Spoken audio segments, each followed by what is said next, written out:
The mystery of missing Las Vegas girl appears to be unanswered 23 years later. Carla Rodriguez is her name.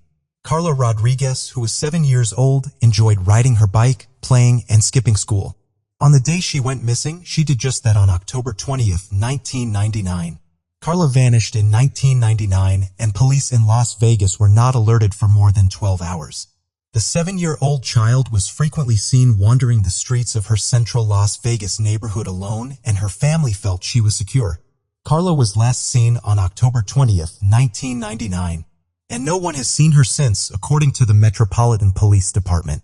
After Rodriguez was last seen alone, playing in the area with her bike, the brown-haired child with a gap-toothed smile vanished from her neighborhood in the shadows of what was then known as Trade-O-Sphere near St. Louis Avenue and Maryland Parkway.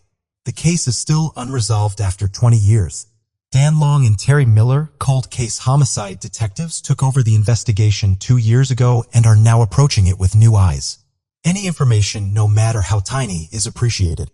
Long said on a fine day as he sat at Metro headquarters with other law enforcement authorities who have collaborated to find Carla. Carla was meant to attend an English language lesson at Park Elementary School on October 20th, 1999. As per Metro, few ladies were 16 years old, 14 years old, and 20 years old when they vanished between 2002 and 2004. Metro detectives get between 6,000 and 7,000 new missing person cases every year. Some of the incidents involve serious misunderstandings between family and friends. Others feature grown-ups who sought to vanish and start afresh somewhere new for various reasons. Runaways or youngsters kidnapped by a parent during a custody struggle are examples of juvenile instances. Carla's mother was previously assumed to be walking her part of the way to school, but Long detectives said one fine day that he's not sure if Carla's mother walked her. Carla didn't show up for a class that day, and her movements for the following 12 hours remain unclear. Before we proceed, I've got an exciting surprise for you. We've launched a brand new channel dedicated to intriguing content such as old historical mysteries, cold cases, and particularly chilling horror stories perfect for bedtime. Drop a comment letting us know if you're a fan of horror stories or not. You can find the link in the description below. Let's find out who will be the first to explore it. Alright, let's dive back into the video. According to Detective Holly, Carla's father realized she wasn't home from school that afternoon, but he assumed she was out with neighborhood friends. The family resided in a residential area south of downtown on the 700 block of East St. Louis Avenue. The FBI has looked for Carla in Mexico several times since then, looking into the possibility that her extended relatives abducted her. Carla's case is one of around 200 cold cases that detectives in the missing persons detail are still looking into, hoping to find a lead that may help them solve the case. Most of the issues are organized in a 12-jar file cabinet, some dating back to the 1970s. The statement emphasizes an irrefutable reality in missing person investigations. A break in the case can occur at any time and in any shape. In 2019, 3 women in Cleveland confirmed this when they fled their captor after a decade of captivity. People worldwide were interested in the story as they cheered for the discovery of Amanda Berry, Gina Desses, and Michelle Knight and sought to figure out how they stayed unnoticed for so long in the Cleveland mansion. Lowry said it could have been difficult for Carla's story to reach a national audience because of the circumstances of her abduction and the suspicion thrown at her parents during a phone conversation in early October. However, he said that getting media attention for the loss of a Hispanic youngster is much more difficult. Have you ever seen a face similar to Carla's? If yes, all you need to do is phone the Las Vegas FBI office or Metro murder investigators if you have any tips on Carla's abduction. Crime Stoppers may be reached for anonymous tips. According to FBI Supervisory Special Agent Alina Latarola, a $5,000 reward is available for anybody with information that leads to the case's closure. The next one is Tar Palumbo. A lady was spotted strolling about a restricted area of the Reno-Tahoe International Airport in Reno, Nevada. Shortly after midnight on April 26, 2000, when airport police began hunting for her, he discovered her hiding behind a vehicle. She introduced herself as Tar Palumbo and stated that she was looking for her younger sister, who was frantically running about the tarmac. He didn't think Star was telling the truth. According to the officer, she appeared to be hallucinating but did not constitute a threat. At 1:30 a.m., he dropped Star off at the neighboring Reno Hilton Hotel and Casino. Star was observed walking inside the hotel but did not check in. Palumbo was never seen or heard from after that. Star's automobile was discovered illegally parked at the airport the next day after she went missing. Her phone and pocketbook, which had $600, were both inside. 3 copies of emails she sent to the White House were also found. She feared the federal government was attempting to assassinate her. A sketch of a tight and gag lady meeting her description was also found inside the automobile. Furthermore, 2 books on how to alter one's identity were available. The image of Star was plastered over the state of Nevada. Detective Jenkins met with Linda Fields, a casino owner who claimed to have seen Star in her Alco, Nevada casino 8 months after she vanished. Star grew enraged, according to Linda, when she noticed a man staring at her through the bar window. Star spat away with another young lady. There haven't been any further sightings. The case of Star Palumbo's disappearance is still under investigation. What happened to her? Well, who is Star? Star, 25, was born and raised in Tucson, Arizona, where she lived with her family. In 1999, however, she chose to live with her grandmother in Reno, Nevada. Her life had taken a turn once she moved to Reno. Nevertheless, she had been a happy lady with a promising future besides having a drug addiction, specifically methamphetamines. Her employment as a pawn shop clerk, according to her pals, did not pay enough to maintain her addiction. As a result, officials suspect she turned to prostitution as her phone book had multiple phone numbers of males. Every week, Star and her mother Gail spoke on the phone.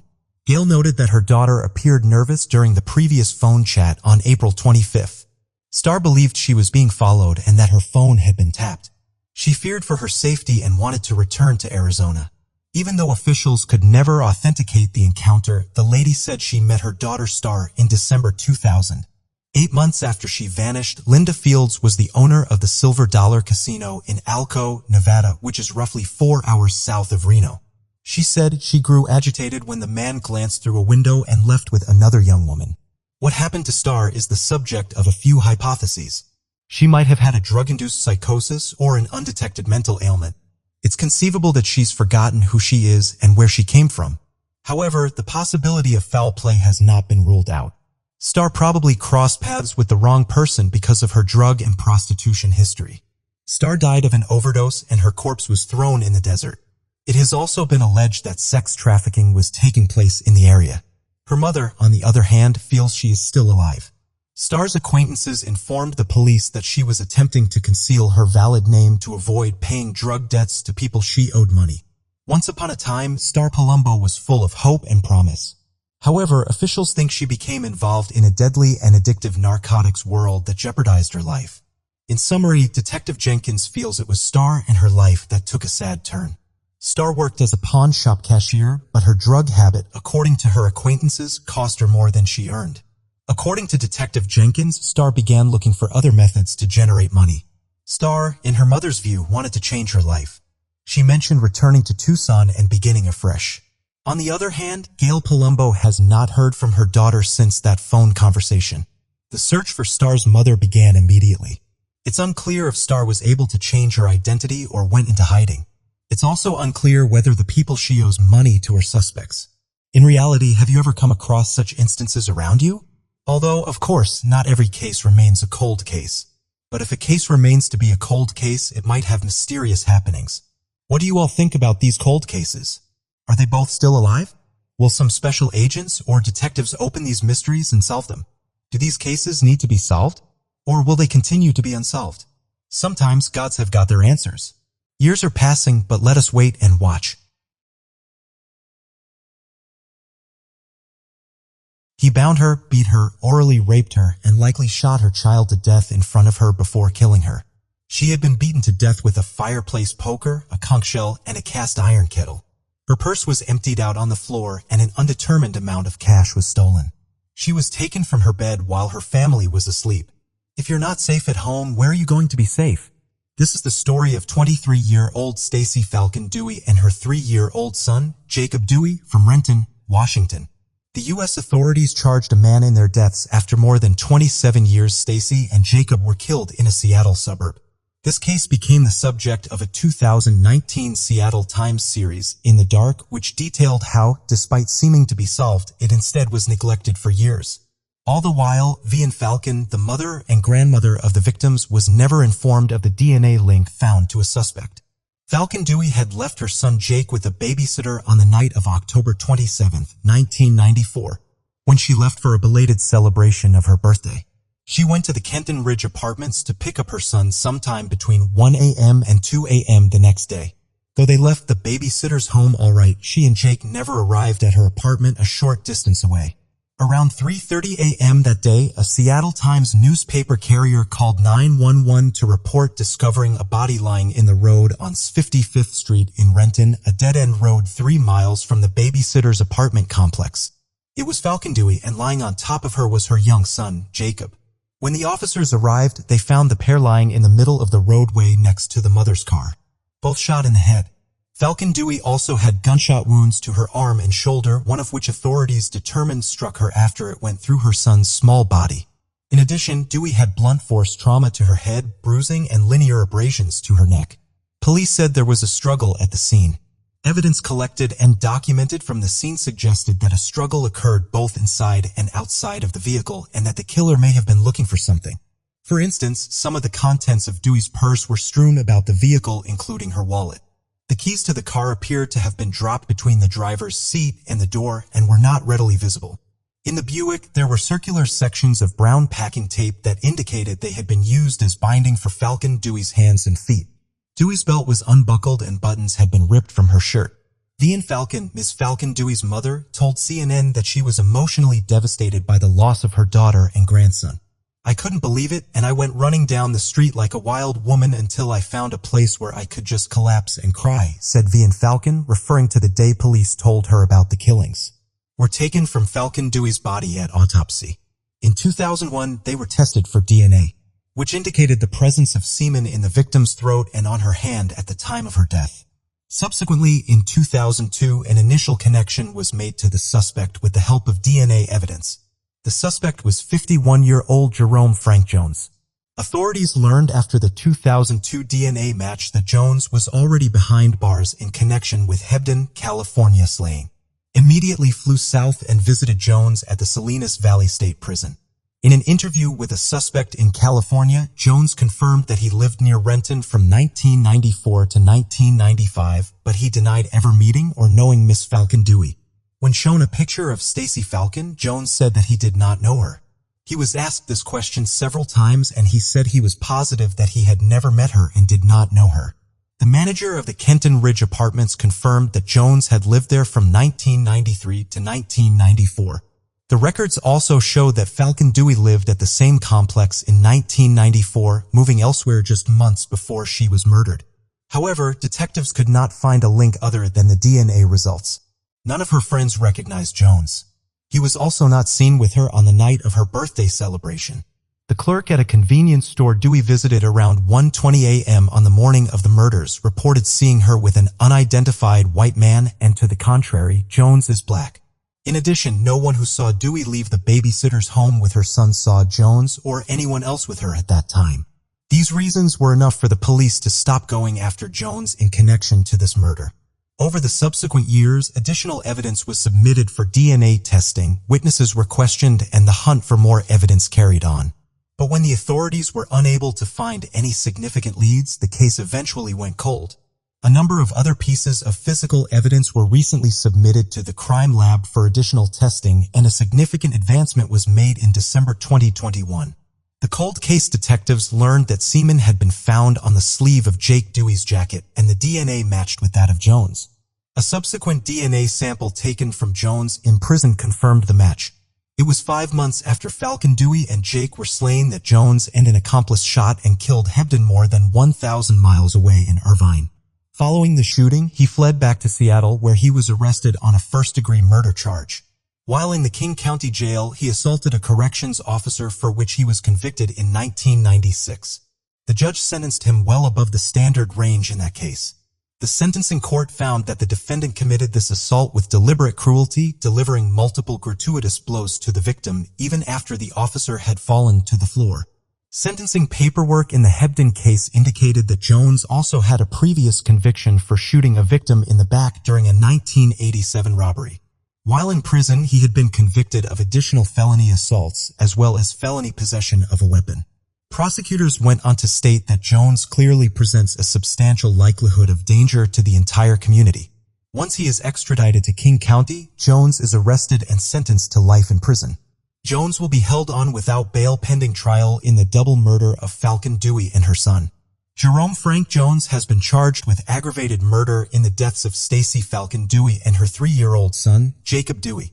If convicted as charged, Jones would serve a mandatory sentence of life in prison without the possibility of parole on top of the decades-long sentence he's already serving.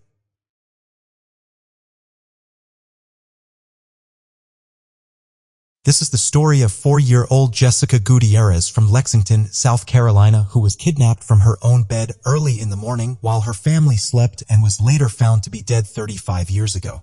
And the question which remained all throughout was, where was the girl's body? Who was the man with the magic hat?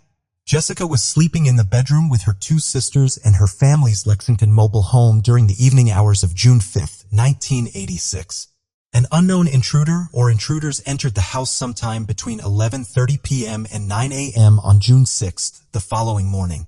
The intruder apparently broke in through the living room window and removed the screens and curtains.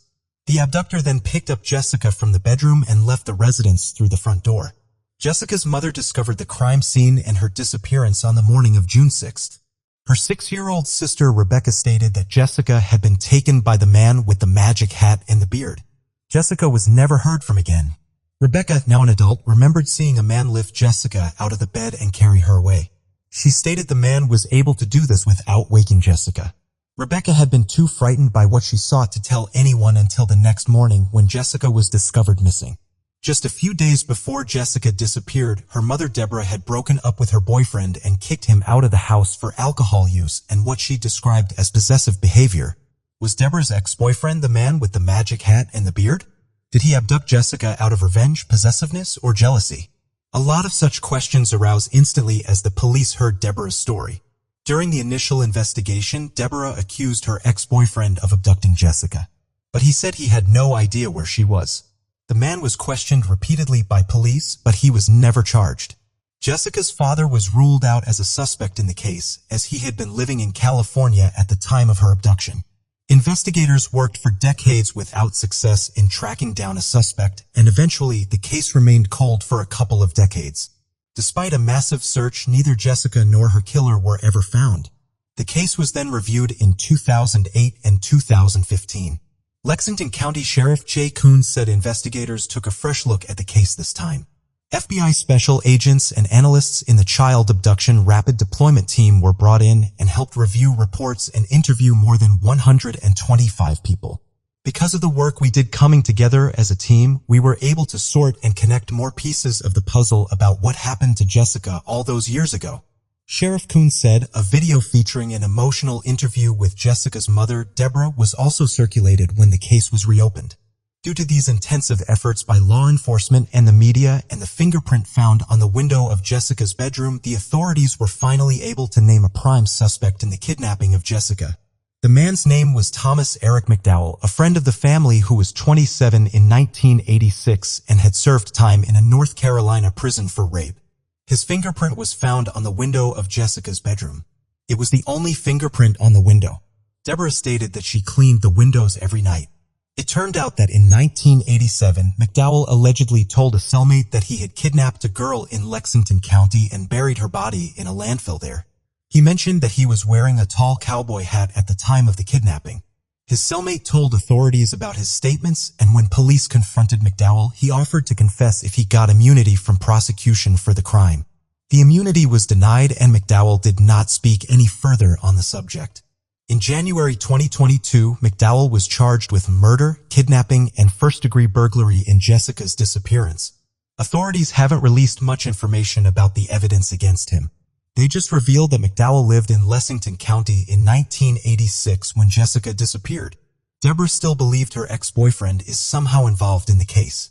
The ex-boyfriend and McDowell denied knowing each other, but Deborah says they met each other at a gathering several months before Jessica disappeared. Jessica's remains have never been found. The foul play is suspected in her case due to the circumstances involved. McDowell is being held on no bond at the Wake County Detention Center in Raleigh until he is extradited back to South Carolina. It is unclear if he has retained an attorney, but the question which was asked at the start remained unanswered. Where's Jessica's body? What do you guys think? Was Deborah's ex-boyfriend actually involved in the case? Is McDowell really the culprit, or was he framed by the man with the magic hat? Did his fingerprint come from himself, or was planted there by someone on the window? These 3-decade-long cold cases involve women of different age groups as the victims, which really makes us believe that women, no matter of any age bracket, have always been unsafe despite advancements in DNA technology or law enforcement agencies. These were not just crimes done for money or possessions. These were crimes against vulnerable women. Let us know your thoughts in the comments below.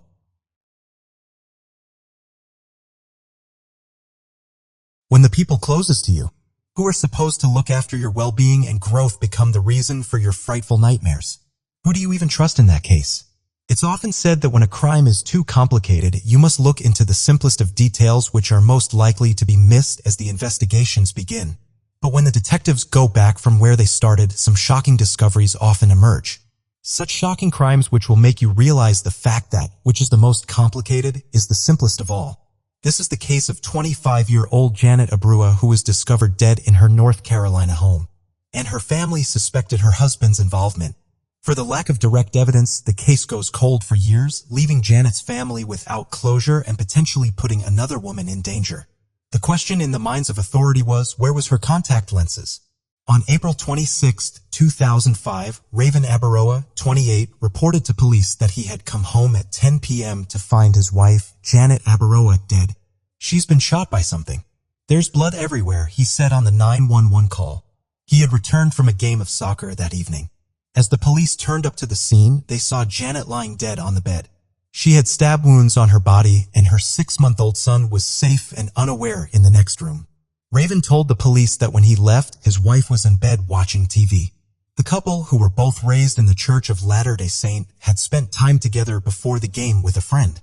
Janet's body was immediately sent for an autopsy, which revealed that she had been stabbed multiple times, not shot, and it showed that she was pregnant with Raven's second child.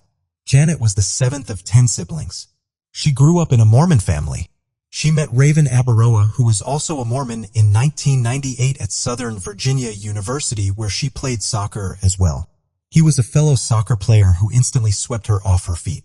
In August 2000, after 2 years together, Janet and Raven Abaroa married at the Mormon Temple in Washington, D.C. They settled in southeastern Virginia. Her friends and family thought that life for the newlywed couple was perfect. Shortly after his wife's death, Raven Abaroa moved to Salt Lake City, Utah with their son. With a prime suspicion on the husband, Raven Abaroa, the police began investigating the case in search of Janet's killer. There were a lot of reasons for police to suspect Abaroa of killing his wife, including a $500,000 life insurance policy and a suspiciously missing knife collection. But Raven also seemed to have an airtight alibi. A friend of his testified in support of Raven's claim of being at the soccer game. For 5 years, Abaroa evaded arrest on the basis of that alibi. In 2008, he remarried Vanessa Pond in Salt Lake City. Vanessa was a single mother whose daughter was in the same daycare program as Abaroa's son, Caden. She found Raven upfront, honest, and genuine, and admired the fact that he was a single father looking after his kids single-handedly. Soon, they decided to move in together. It was soon enough when Vanessa found out that she had been wrong with her opinion about Raven. She started seeing abrupt changes in the behavior of her new husband. As Vanessa got to know about his wife's death, she went online to find out more about the death of Janet Abrua. He had his stories about how people were trying to frame him, about how horrible the cops were, and how he continued to try to contact the police to find out what's going on, stated Vanessa. 3 years after Janet Abrua's death was still unsolved, Vanessa and Raven Abrua were married in the backyard of her parents' home. When Janet Abrua's sisters learned he was engaged, they said they felt they had to reach out to his new fiancée. We just wanted her to make sure she was aware of the things that had been in the news about him. That she would know what she was getting into because we were fearful for her, said Janet's sister, Dana Kendall. Not long after this, Pond said Raven Abaroa began acting in ways she didn't understand. She said that he would switch within moments and would utter the most horrible things, but the very next moment he would apologize. Vanessa Pond claimed that the outburst had become very physical. He grabbed me from the door and threw me up against the wall, and when I fell, he tried to convince me that I had tripped, said Vanessa. At this point in the story enters a new detective and a question of a missing contact lens, and these entries would give it a breakthrough twist. Just 4 months into Vanessa and Raven's marriage, Vanessa claimed that she feared for her safety. The couple separated and the marriage was annulled. Vanessa went public in spring 2009 with her fears that he killed his first wife. The Durham police assigned a new detective to Janet Abaroa's case, Detective Soule. Soule believed that Raven never kept his lies straight and that his initial statements to law enforcement were contradictory. Then, as he was reviewing the crime scene photos, Soule noticed something that stuck out to him as odd. He saw the contact lens case on the counter with the top off of it, indicating that the contacts were probably not in there, which would be contrary to her going to bed as Raven claimed her to. This detail caught the eye of the detective because from the interviews of Janet Abreu's family and friends, he knew that Janet was consistent with removing her contacts before going to sleep. The detective said that he found this detail suspicious enough to go after Raven. For Soule, another evidence that hinted towards Raven's guilt was the fact that there was the absence of any disturbance based on the manner of her death, because a stabbing is not immediate and it's usually violent with struggle and disturbance. The detective managed to grab an arrest warrant for Raven, and he was arrested on February 1st, 2010. He was charged with first-degree murder in the death of his first wife. In July 2010, Janet Abaroa's body was exhumed and authorities determined that she had been wearing contacts when she was buried. Apparently, this evidence was crucial in determining a flaw in Raven Abaroa's story. It was not long after this when Raven Abaroa went on trial and faced his second wife in court. During his trial, which began in 2013, prosecutors presented Raven Abaroa as a controlling husband. Vanessa, who testified as a witness for the prosecution, detailed how she saw Raven Abaroa become violent on the soccer field, and how his aggression turned on her. When he sees weakness, he just comes at you harder and harder, Vanessa said in court. On the other hand, Raven's defense team argued that the prosecution's evidence against their client was mostly circumstantial and police had ignored evidence, including a bloody shoe print that they said could have pointed to a different killer. In May 2013, the jury failed to reach a verdict, deadlocking 11-1 on a guilty verdict, and the judge declared a mistrial. Before even Abaroa's second trial was supposed to begin in March 2014, he entered an Alford plea for voluntary manslaughter, acknowledging that there was evidence to convict him, but not admitting guilt. A judge sentenced him to between 95 and 123 months in jail, but he was granted credit for the 4 years he had spent behind bars before and during his trial, which was applied as time served. Raven Abaroa did not testify at his trial, but he spoke in court in 2014 after being sentenced. I don't think it's worth risking the possibility of spending the rest of my life in prison for something I did not do. I take this plea to ensure that doesn't happen. And that's the only reason. I didn't kill my wife, said Raven Abaroa. He was 39 when he was released from prison on Christmas Day in 2017. He now lives in Utah while his second wife continues to go out in public cautioning them about Raven. Vanessa said that her advice for other women who might meet Abaroa is to stay away from him. I was shocked. But more than that, I was shocked at what the plea deal turned out to be. That's not justice at all. It's not justice, said Vanessa in a public interview. What do you guys think? Is Vanessa right on her claims about justice not being served? Was this really one of those where the law is manipulated to serve the culprit's purpose and the victim is left unjustified? Did Raven actually kill his wife? Also, what about those contact lenses? Were they real? Let us know in the comments.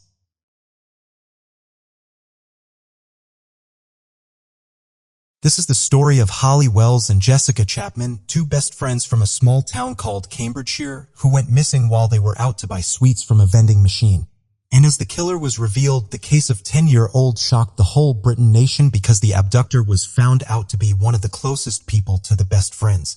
On the evening of Sunday, August 4th, 2002, Holly Wells and Jessica Chapman went out to buy sweets in Soham, Cambridgeshire. That morning, Jessica left her home to attend a barbecue at Holly's house. Holly, Jessica, and a third friend named Natalie Parr played computer games and listened to music until Natalie left. The girls changed into matching Manchester United football kits in the afternoon, and Holly's mother took the last picture of them. At 6:15, they left the house without telling anyone to buy sweets from a vending machine at the local sports center. But the 10-year-olds never made it back home. At 8 p.m., Holly's mother noticed that despite being told to stay in the house, the kids had sneaked out of the house. She waited for them to be back home as soon as the vending machine wasn't far from the house. But the children didn't return and it got dark. She and a few of her friends went out in search of them. But to their disappointment, they couldn't find the kids in the neighborhood. Holly's mother reported the two friends missing at 9:55 p.m. Back then, they didn't know that the search for the kids would lead them to the worst-case scenario. The police started a massive search for the girls, and 400 police officers and hundreds of volunteers looked for them in Operation Fincham. They conducted house-to-house inquiries, and even the United States Air Force personnel stationed at nearby air bases helped in the search. As both girls were taught to be wary of strangers, the police thought that the kidnapper must be someone the Wells and Chapman family were acquainted with.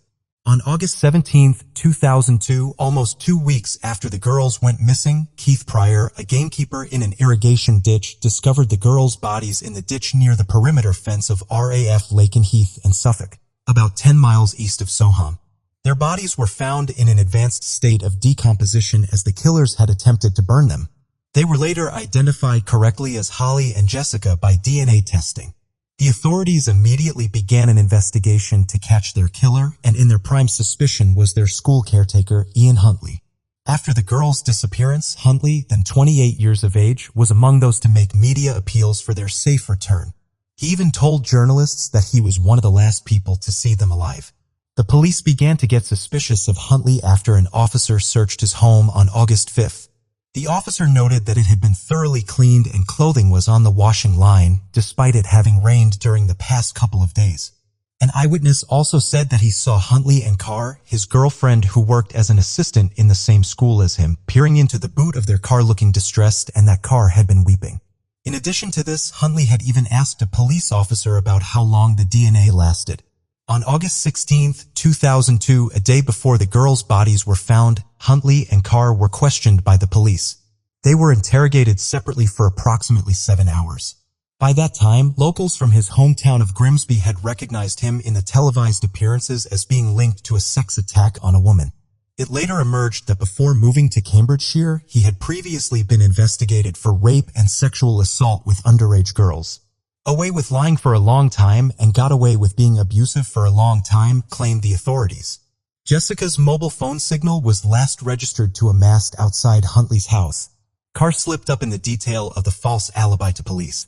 She had actually been with her mother in Grimsby at the time of the girls' disappearance, and the girls' clothes were found partially burned and dumped in a bin at the school where the bin had his fingerprints on it as well. It also emerged that Huntley's car had been cleaned and all 4 tires were replaced the day after the murder. Huntley had also paid the mechanic to forge the date on the receipt to make it look like they were changed earlier. A forensic psychologist, Carrie Danes, claimed that Huntley had been planning this attack for some time. The authorities believed that Huntley was confident about not getting caught for his deeds. I think people who get away with that kind of behavior believe that they won't be caught. So they have a certain level of confidence when they tell their lies, stated one of the officials. Huntley and Carr were first questioned by the police and then later arrested on suspicion of abduction and murder. On December 17, 2003, Huntley was found guilty on 2 counts of murder and sentenced to life imprisonment with a minimum term of 40 years. He is serving his sentence at HMP Franklin Prison in County Durham. Carr was charged with perverting the course of justice on August 21, 2002. On January 16, 2003, she was charged with 2 counts of assisting an offender. She pleaded guilty to the first charge and not guilty to the second. She was sentenced to 3.5 years in prison and was released on probation on May 14, 2004 after serving 21 months, which was half her sentence. She won an injunction on February 24, 2005, granting her lifelong anonymity on the grounds that her life would otherwise be in danger. In 2011, Carr gave birth to her first child with her new husband. The anonymity order extends to include the child so that he or she should never know their mother's previous identity. Savannah Gold's parents, Sharon and Daniel, received such unusual text messages from their daughter, and the more unusual thing was that the texts were riddled with spelling mistakes. Straight away, they became very suspicious and terrified of Savannah's safety. They knew Savannah hadn't sent the messages. They were badly written and had a completely different structure and tone to the words she usually used. By whom were these texts sent? Who was trying to post as Savannah and deceive her parents? Was it her so-called new lover or someone else? She wasn't answering her phone and she wasn't on social media. This is the story of Savannah Gold, and as her name suggests, she was someone known to have a heart of gold. She loved art, lacrosse, dancing, sewing, and animals. Savannah chose to see the good in people. Maybe that turned out to be one of the reasons for her death, as she failed to see the evil in the world and in the people. In fact, the evil was constantly around her, in the form of her coworker. As her father watched a video of Savannah struggling for her life, the car shaking violently back and forth, he said he saw her lie in heart and glowing colors for the last time. The 21-year-old left for a shift at a restaurant and never came home. Let us dive straight into beautiful and courageous Savannah Gold's story. The parents of Savannah Gold could not have been prouder of their daughter. At high school, sporty Savannah had played lacrosse, loved dancing, and inspired everyone with her positivity and motivation. She also had a creative side and had excelled at art school. Friends called Savannah an animal lover, naturally kind and compassionate. On August 2, 2017, dressed in her work uniform, 21-year-old Savannah Gold left her Jacksonville, Florida, family home for a 5:30 p.m. shift at the Bonefish Grill, a seafood restaurant where she had worked as a server for the past 2 years. An hour and a half later, Savannah's mother Sherry received a bizarre text from her phone. "Hey, I just wanted to tell you and Mom I met a really great guy and we are running away together. I love him and we are leaving tonight. I'll call you later when we get to where we are going." A few minutes later, Savannah's brother Chris received another text from her phone. "Hey, I quit. I'm leaving with my boyfriend. I can't do this shit anymore. I'm fine. Just want to get away." Savannah's parents knew the texts were in from their daughter the minute they read them. They were riddled with spelling errors, which was unlike Savannah. They called and texted her repeatedly, but there was no answer, and even her social media went dark. There was no way Savannah would leave for work as usual, then confess to running away with a man she didn't even name. It just didn't add up. They reported Savannah missing, and it didn't take long for authorities to find her car. It was sitting in the parking lot of the Bonefish Grill and wasn't locked.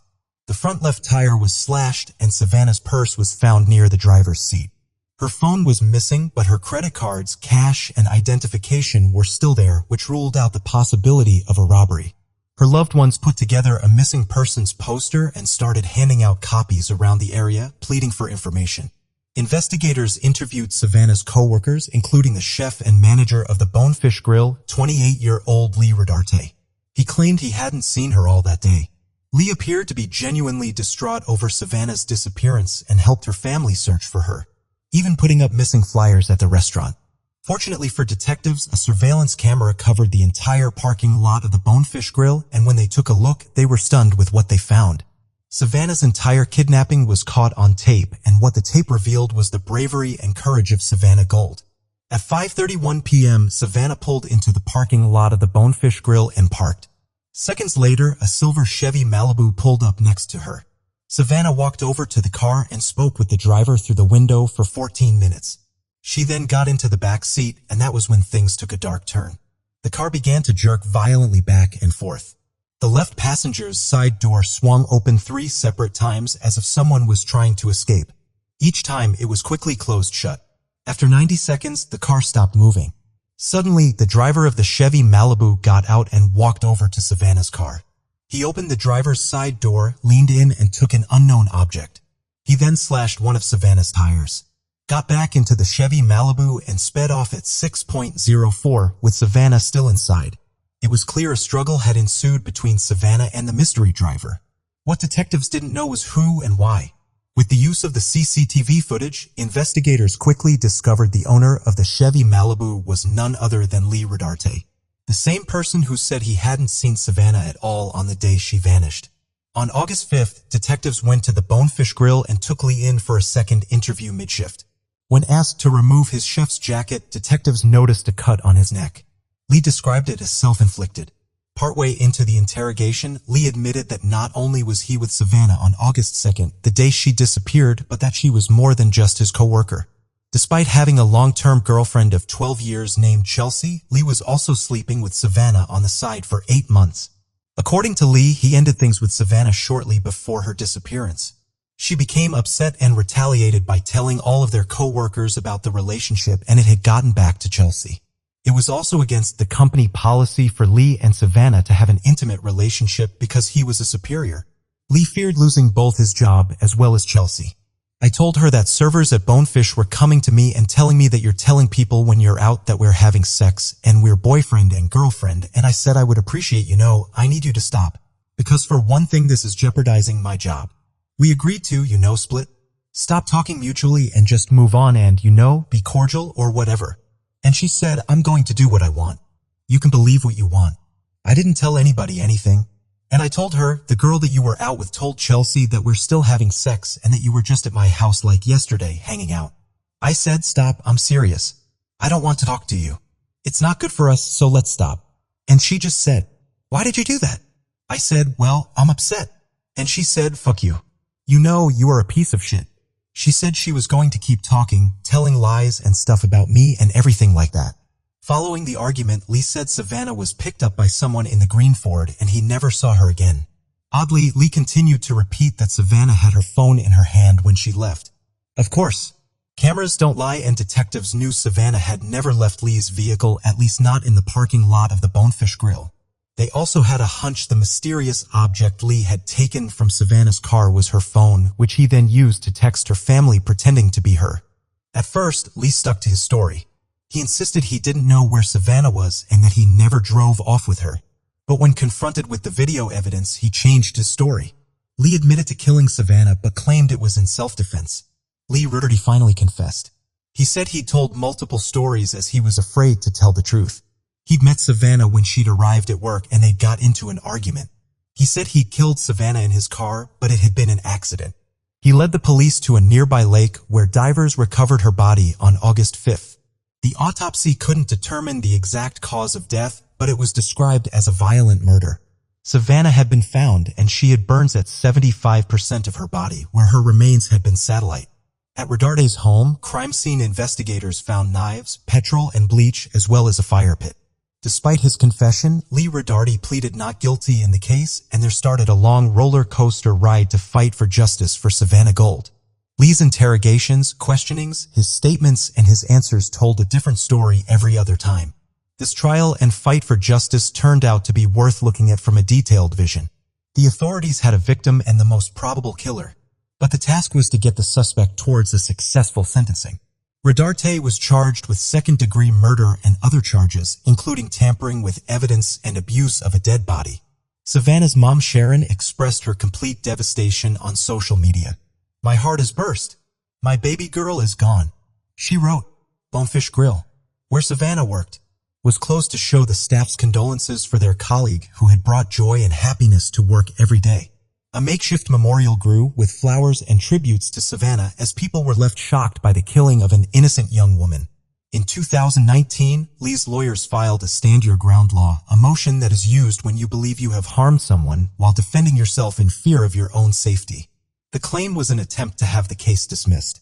Rodarte said that Savannah had asked to talk and that she had taken heroin and was feeling paranoid. So she got in the car, although there were no drugs found in Savannah's system. Rodarte said he'd confronted Savannah about telling people at work that they were dating. He claimed she had said she could say whatever she wanted to. Rodarte said he tried to punch Savannah out of the car and then they grappled. He alleged that she had struck him and he had fought back. He had grabbed her neck in an attempt to get her to break her hold. He said then he had hurt and felt a sudden pop. The claim that he'd acted in fear of his life was rejected by the court.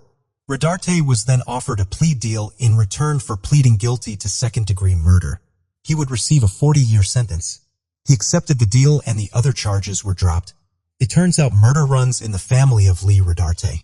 Lee's sister Amber Camarillo was sentenced to 2 years in prison in 2018 for the murder of Raquel Wallace at a Super 8 motel over an argument about a car.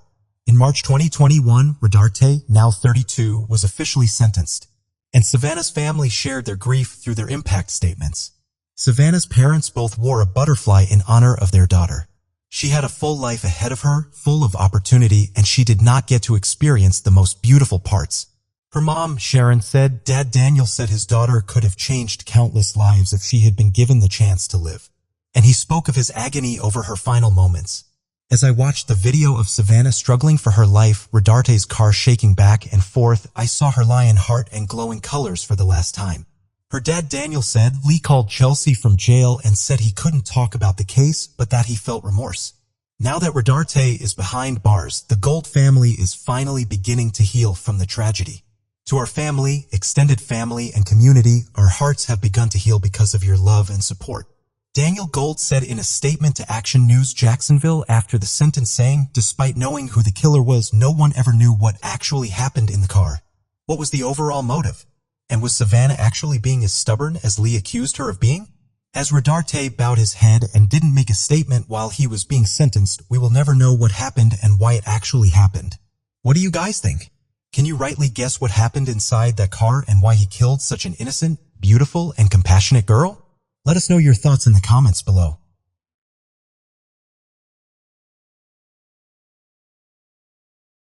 Most criminals keep their misdeeds hidden, but the Zodiac Killer, as he called himself, was different from such criminals.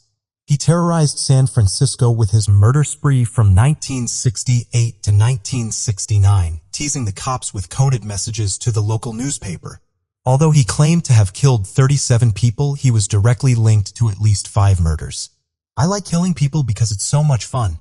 It's more fun than killing wild game in the forest because man is the most dangerous animal of all. To kill someone gives me the most thrilling experience, claimed the Zodiac Killer in one of his letters. San Francisco's Zodiac Killer is one of the most infamous and most elusive serial killers of all time. He actually gave himself the title Zodiac in the cryptic letters he sent to the press during his murder spree. The letter often began with, "This is the Zodiac speaking," and contained various cryptograms and taunts alluding to his planned murders. But who is the Zodiac Killer really? How did he murder his victims? And why is he so hard to catch? Can you even imagine what level of insanity this killer must be operating from? If you can't, let us in this video take you through the story of the Zodiac Killer. The story of the Zodiac Killer appears to have begun on the night of Friday, December 20th, 1968. Betty Lou Jensen, just 16 years old, headed out for her first date. She was with David Arthur Faraday, a 17-year-old who was a top student and a varsity wrestler. They ended up parked just off Lake Herman Road, also known as the Lover's Lane in Vallejo, California. Sometime between 11:10 and 11:15 p.m., they were attacked. The killer put his gun to the boy's head and pulled the trigger, killing him while he was still in the car. Betty exited the vehicle, but the killer shot her in the back 5 times as she tried to run away. Jen died of 5 gunshot wounds to her back at the scene, while Faraday died of a bullet wound to the head while he was being taken to the hospital. Minutes after midnight, as July 4th, 1969 turned into July 5th, the crimes continued with an attack on a man and woman at another Lover's Lane in Vallejo Blue Rock Springs golf course. This time, the man survived and offered a description of his attacker. There were also strange details surrounding the episode that may provide further clues as to the identity of the killer. The victims were Darlene Farron, age 22, and Michael McGough, age 19. Darlene was married to Dean Farron, her second husband, and had a baby girl. So her presence at a Lover's Lane with McGough required some explanation. Investigators learned that shortly before midnight, Darlene told her babysitters that she needed to buy fireworks for a party she was having that night. She asked the babysitters if they could stay until 12:15 a.m., so whatever she was up to, she didn't expect it to take long. Indeed, fireworks were readily available, sold at booths all over town. She picked up Michael McGough, who noticed that they were being followed when Darlene pulled away from his house. Darlene drove faster, and a chase ensued. The chase ended when Darlene hit a log at the golf course, causing her car to stall. Whoever was pursuing them parked behind and to the left of Darlene's car, but then quickly drove off again. Any sense of relief was temporary as the car returned 5 minutes later, parked the way it had before, and left the lights on. The driver shined a bright light in the faces of Darlene and Michael. The man got out of the car and approached them. The light went out. Michael thought it was a policeman. The two of them went for their wallets to get their IDs out. The man came to the passenger's side, shined his flashlight in Michael's face again, and then began shooting. He began hitting and shooting Michael, but did far more damage to Darlene, who was hit 9 times. When the shooter returned to his car, Michael got a good look at him. But he also saw the man returning. The man fired another 2 shots at each of the victims. The golf course caretaker heard the gunshots around midnight, but the police didn't take his report seriously, thinking he heard only 4th of July firecrackers. 3 teenagers found the victim soon thereafter. When one of the teens called the police to report the shooting, the police realized they had made a serious mistake in not responding to the previous call as quickly as possible. They arrived too late to catch the killer, but they were in time to save Michael's life. There doesn't seem to be much rhyme or reason behind the killings, which made them all scarier. It seemed that the killer may have held a grudge against couples or lovers' points in particular. Investigators learned that Darlene went on dates with quite a few men, including policemen from the sheriff's office, despite being married. Thus, jealousy issues may have produced a long list of suspects. But a phone call made things more complex. The call was received by the Vallejo Police Department switchboard at 12:40 a.m., just 2 minutes after Darlene was declared dead. The call consisted of a man saying, "I want to report a double murder. If you go 1 mile east on Columbus Parkway to the public park, you will find kids in a brown car. They were shot with a 9mm Luger. I also killed those kids last year. Goodbye." In September 1969, the Zodiac changed up his modus operandi. He once again targeted a young college-age couple, Brian Hartnell and Cecilia Shepard, who were simply enjoying a picnic at Lake Berryessa. However, instead of simply shooting them, he made Cecilia tie up Brian before tying her up. Then he drew a knife and stabbed them both repeatedly. Miraculously, Brian managed to survive, despite 8 stab wounds to the back. The final confirmed Zodiac victim was a taxi driver named Paul Stein, who was shot in the head by a passenger. 3 days after Paul Stein's murder, the San Francisco Chronicle received a letter from the Zodiac claiming responsibility for the crime. At the end of the letter, the killer suggested he was going to shoot out a tire of a school bus and pick off the kiddies as they come bouncing out. 2 of the Zodiac's victims managed to survive, giving the police plenty of evidence to go on. Plus, the Zodiac didn't exactly hide from the spotlight. He sent at least 18 letters to both newspapers and private citizens during his murder spree. Despite the amount of available evidence, the police had no luck in discovering the killer's identity during the initial investigation. On July 31, 1969, the next communication from the killer came in the form of a letter sent to 3 area newspapers: the San Francisco Chronicle, the San Francisco Examiner, and the Vallejo Times-Herald. In the letters, in order to prove them genuine, the killer revealed information that only he and the police knew. The latter stated the details of the murders which were unknown to the public.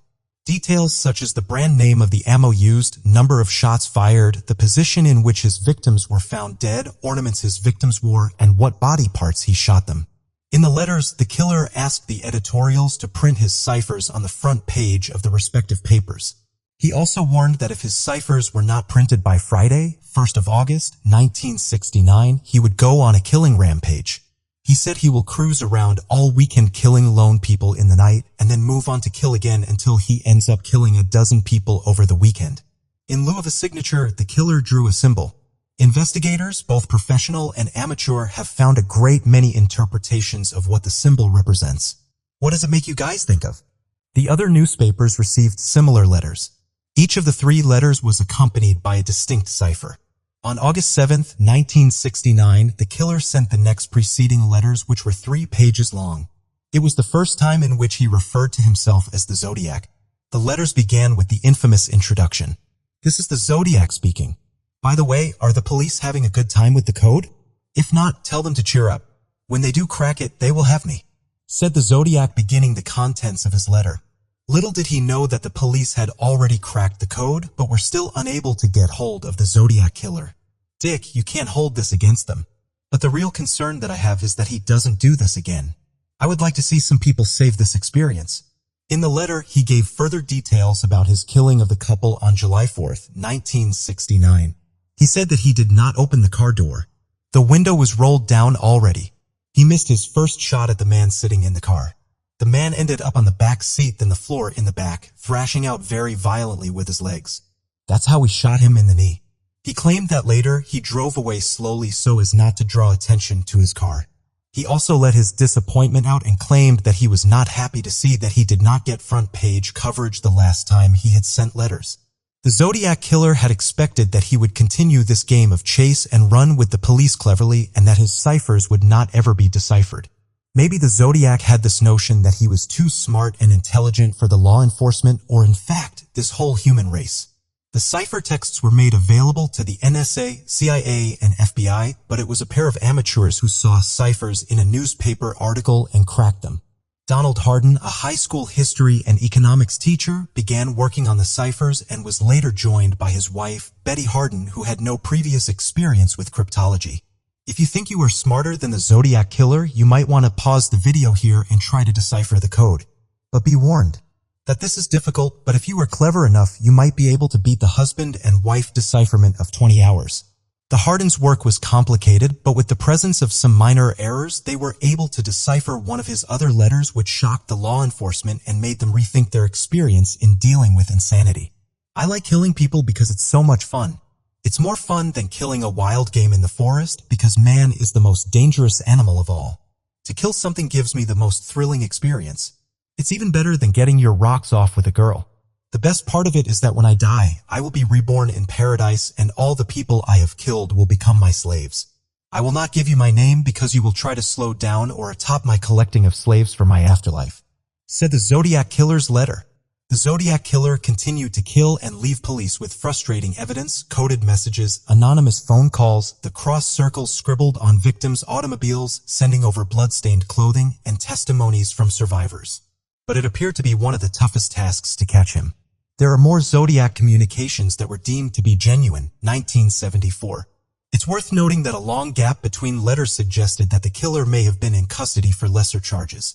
Nothing was received from the killer between his letters of March 22, 1971 and January 29, 1974. The killer claimed in one of his letters that he had gone ahead and killed a total of 37 people, but the authorities believed it was pure fiction. None of the letters provided any evidence of Zodiac killing anyone after Stein. Some of the victims he claimed were really killed, but he failed to provide any evidence that he had anything to do with the murders. He had no knowledge of these killings that couldn't be found in newspaper accounts. In March 2004, the police marked the case as inactive, then reopened it again in 2008, but to no avail. Inspired by the success of the DNA investigation in the decades-old Golden State Killer case, the police renewed their investigation efforts at the end of 2018. They said that DNA technology has finally evolved enough to give the police and the victims' families new hope. Further, they added that there's a chance something could be extracted from the DNA samples, which were not considered viable before. For example, the flaps of envelopes or stamps that might have been licked by the Zodiac Killer. Despite hope aroused by the DNA advancements, the Zodiac Killer has managed to evade the authorities to this day. Decades have passed since his murder spree and the case still has thousands of potential aspects. All police departments have limited resources, both in terms of manpower and money that can be allocated to forensic research. Plus, the somewhat careless way in which genetic materials were handled before the evolution of DNA technology does not help the investigators move forward. However, the Zodiac enthusiasts remain convinced that the killer is not only alive, but that he can still be brought to justice. Are they right? Only time will tell. The Zodiac Killer may be one of the scariest murderers in San Francisco's history, but he's far from the only one. Crime writer Robert Gray Smith argued that the Zodiac Killer remained active through the 1980s and murdered dozens more people, though his view remained controversial. During the 1990s, several investigators claimed to have identified the Zodiac Killer. The suspect most often cited was Arthur Leigh Allen, a Vallejo, California school teacher who had been institutionalized in 1975 for child molestation, though his identification with the Zodiac Killer has never been confirmed or proved. What do you guys think? The art and science that is cryptanalysis are constantly improving and computers are becoming ever more powerful. Do you guys expect the unsolved Zodiac ciphers to reveal the killer's identity? Or perhaps their eventual solutions will provide one extra clue that helps unravel the case. Do you guys think that this case, which shook law enforcement and highly influenced pop culture, will ever come to its resolution? Let us know your thoughts in the comments below. Before we proceed, I've got an exciting surprise for you. We've launched a brand new channel dedicated to intriguing content such as old historical mysteries, cold cases, and particularly chilling horror stories perfect for bedtime. Drop a comment letting us know if you're a fan of horror stories or not. You can find the link in the description below.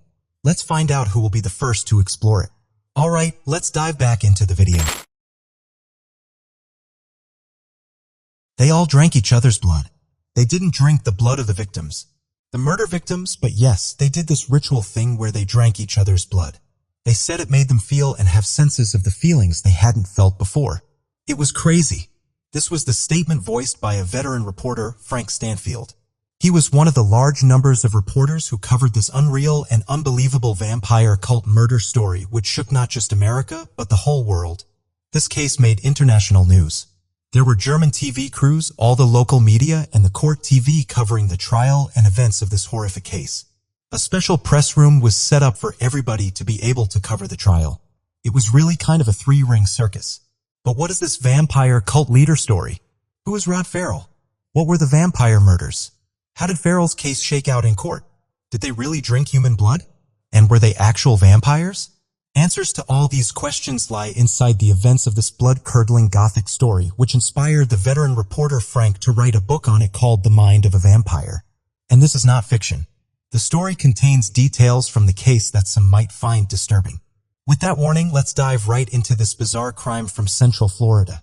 Rod Ferrell was a 16-year-old boy from Murray, Kentucky, whose delusions led him to lead a ritualistic cult and brutally murder a 14-year-old member's parents in their home.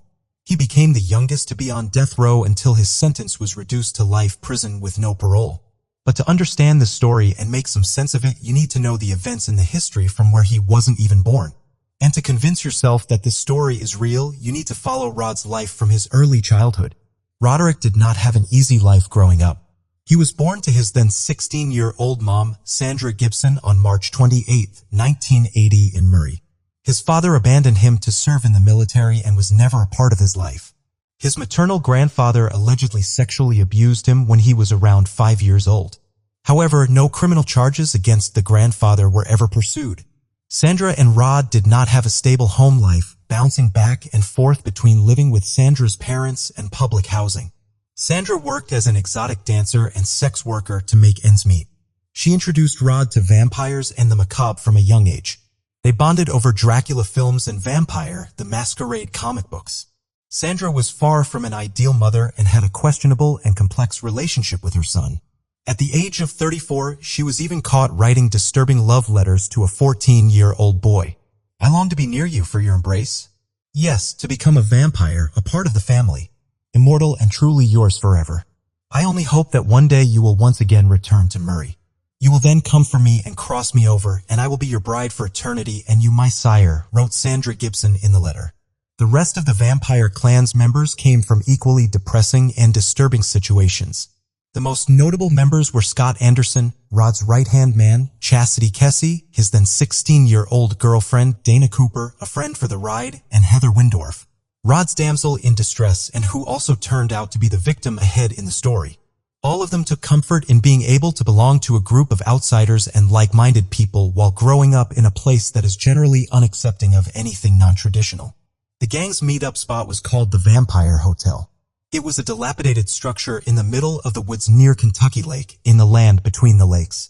It was here the clan threw parties, used psychedelic drugs, and took part in various types of rituals. Hearing stories from Heather about suffering abuse at the hands of her father struck a chord with Rod. After Heather had to move away, Rod became obsessed with the situation and ended up racking up hundreds of dollars in long-distance phone bills for Heather's family. The final straw for Roderick was when Heather's parents finally cut her off from the phone. It was then he rallied his group to go on the fateful rescue mission to save Heather from her parents and run away to New Orleans to start their very own unique vampire family and live happily ever after. Unfortunately, things did not go according to the plan. On November 25, 1996, Rod and the gang made the 750-mile drive from Murray, Kentucky to Eustis, Florida. Picked up and their vehicle had broken down, Heather made a deal with Rod in which she would use her keys to unlock her home so that her family's vehicle could be stolen and the clan could complete their trip to New Orleans. In exchange, Rod agreed to perform the turning ritual in which she would consume his blood and officially be a vampire forever. The ritual took place early that morning in a Eustis cemetery. Rod consumed a significant amount of LSD before Heather admitted to drinking Roderick's blood from a self-inflicted razor blade wound. Shortly after that, the group departed to retrieve the car from Heather's house. Upon arriving at the Windorf residence, Roderick and Scott entered the house through the garbage to find Mr. Windorf peacefully resting on the living room couch. After many moments of silence and deliberation, Mr. Windorf awoke to his skull being violently smashed in by Roderick and the crowbar Rod had brought in with him. From more than 22 blows to his face.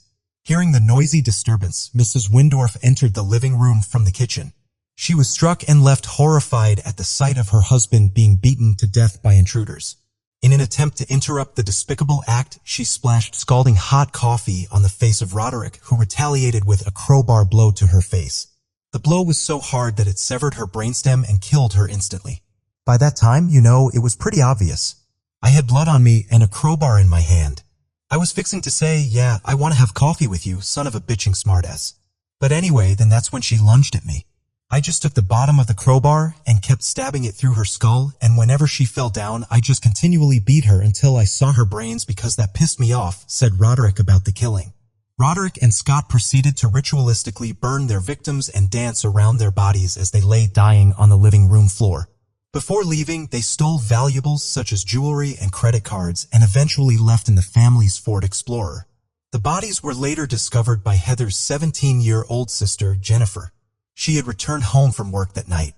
On the other hand, Heather assumed that everything had gone according to the plan and she was unaware of her parents being murdered.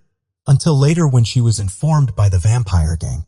Murder warrants were put out for the group of teens on November 27th, and after 4 days of evading the law enforcement and after they tracked a phone call made by Chastity when she had called her grandparents asking for money, the vampire gang was finally captured on November 28th. At first, Roderick completely denied the accusations, claiming he was being framed by a rival vampire gang. But eventually, with an overwhelming amount of evidence piled against him, he pled guilty. He received 2 charges of first-degree murder, robbery, and burglary and was sentenced to death. This made him the youngest American to ever be on death row. Scott Anderson received 2 life sentences in prison. The amount of his involvement in the murders came under question. Though he claims that he never touched Mr. or Mrs. Windorf and attempted to calm a raging Roderick, who proceeded to go crazy and bachelor's calls in with a crowbar. Charity Kessie and Dana Cooper made plea deals in exchange for reduced sentences. Charity was sentenced to 10 years in prison and Dana for 17. They were later released from prison in 2008 and 2015, respectively.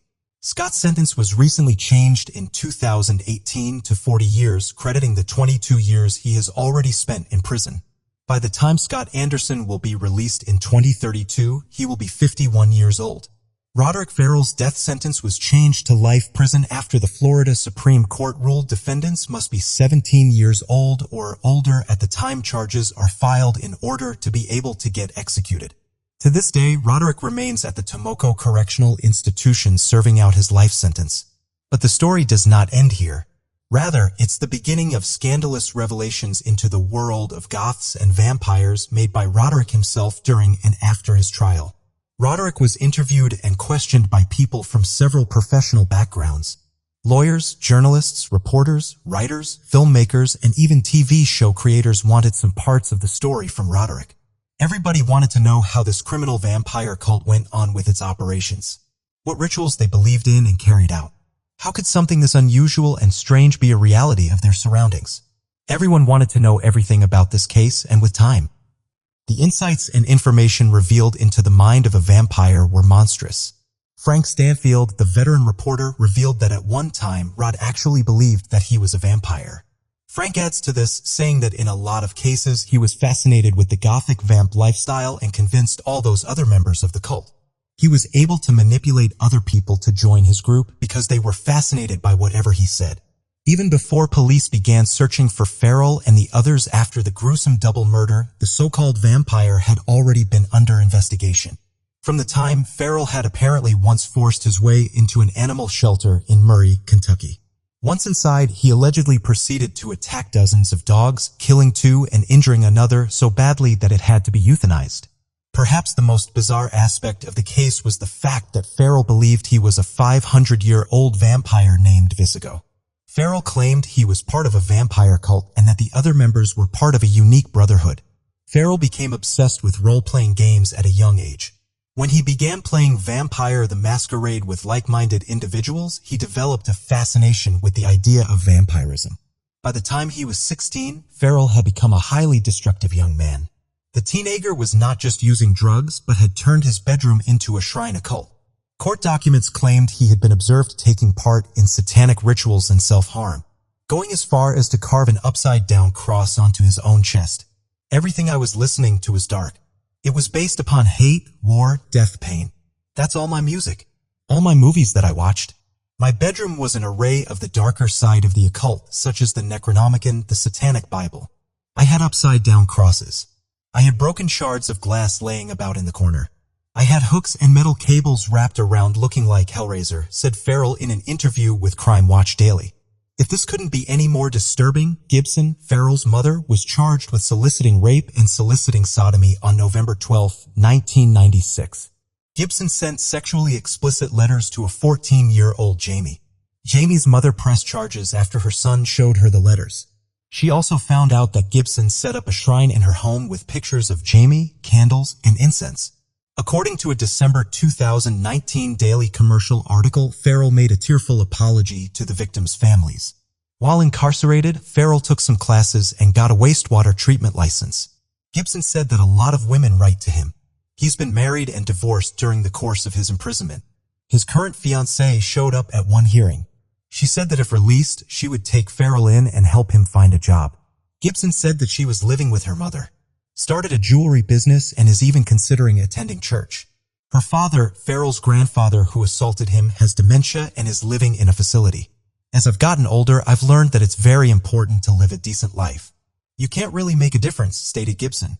Mental health experts later testified in the resentencing hearing of Farrell that he is not a vampire cult leader anymore and he has changed. Psychologists claim that Farrell was gang raped by his grandfather and his friends. Gibson's older sister testified during the trial in 1998 that her father had sexually abused both her and Gibson as well. Experts claim that Farrell was a child turned into a monster, that he was immature and still growing. Still, they add, it was no excuse for such criminal acts. Psychologist Heather Holmes testified that Gibson confronted the homeowner where the rape took place with 5-year-old Farrell by her side. She thought she was sticking up for her son, but it re-traumatized him. Holmes said, would Roderick have committed these terrible deeds had he not been subject to so much trauma and torment? Let us know your thoughts in the comments below.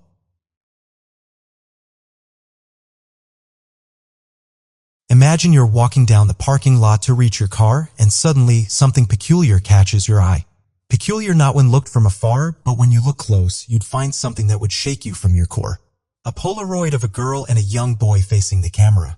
Their mouths taped and arms pressed together behind their backs as though they are tied up.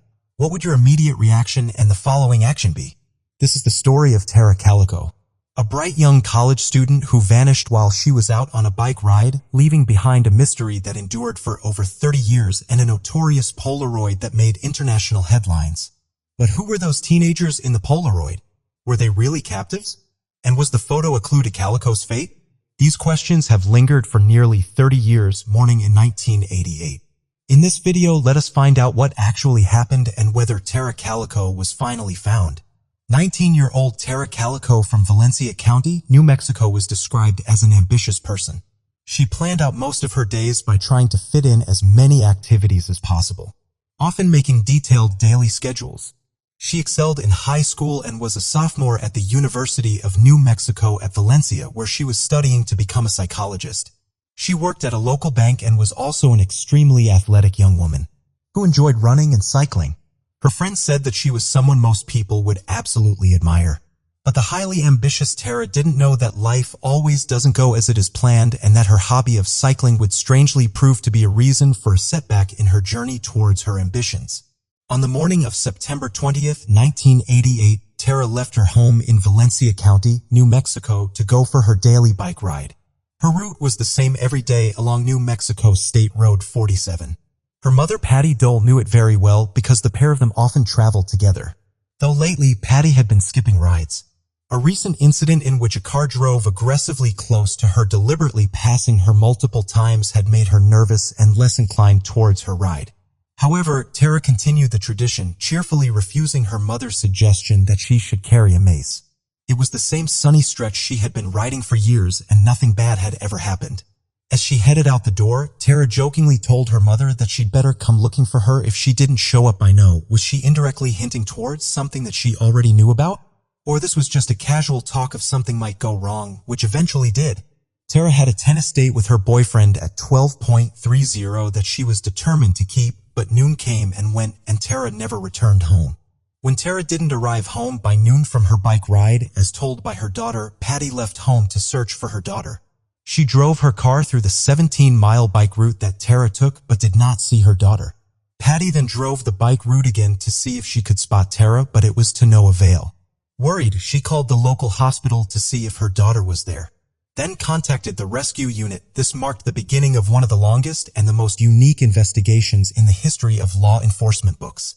Tara entered the National Crime Information Center system as a missing person, and an exhaustive 2-week search ensued, which involved state police, the military, but neither Tara nor her mother's bicycle turned up. The search team did notice bike tracks veering off the road and a Boston cassette tape, which Tara was listening to on her Walkman. In addition, they also found the front view window piece of Calico's Walkman. Investigators interviewed at least 7 individuals who reported seeing Calico on her bike ride. All of them claimed to have seen Calico riding north toward her home. Of the 7 witnesses, 5 recalled seeing an old pickup truck following Calico along the highway. They also reported seeing Calico wearing headphones and listening to her Walkman. The search party later discovered terrorist bike tracks, cassette tape, and a piece of her Walkman within a 3-mile radius from where the witnesses said they saw her. Without compelling evidence of foul play, police began to question John, Tara's father, and Patty about Tara's home life. Was their daughter happy? Did she ever talk about travel? They suspected that the 19-year-old had run away from home. A hypothesis that her family vehemently denied, describing Tara as a cheerful girl brimming with enthusiasm in her. The police had nothing in their hands to investigate, and there was no solid clue to trace Tara until nearly 9 months of Tara's disappearance, when a strange discovery gave the investigation some lead. On June 15, 1989, a Port St. Joe resident was preparing to go into a grocery store. She parked adjacent to a Toyota cargo van with a mustached man sitting inside it. After leaving the junior food store, she spotted a Polaroid photo in the space where the Toyota van had been parked minutes earlier. The woman walked over to the picture, picked it up, and stared at the image. It appeared the picture's subjects, a boy and a young woman on their backs with duct tape over their mouths, were in a small enclosed space, such as a windowless vehicle. The woman promptly took the picture to the police department, giving the officers a description of the vehicle and the man parked beside her. The police set up roadblocks in the area, hoping to question the man who was driving the Toyota, but there were no other reported sightings of him. In July 1989, the Polaroid photo appeared on an episode of a TV show called A Current Affair. Some who watched the program contacted Patty Dole, Tara's mother. Despite the photograph being found about 1,600 miles away from where she had gone missing, they thought the young woman in the photograph resembled Tara.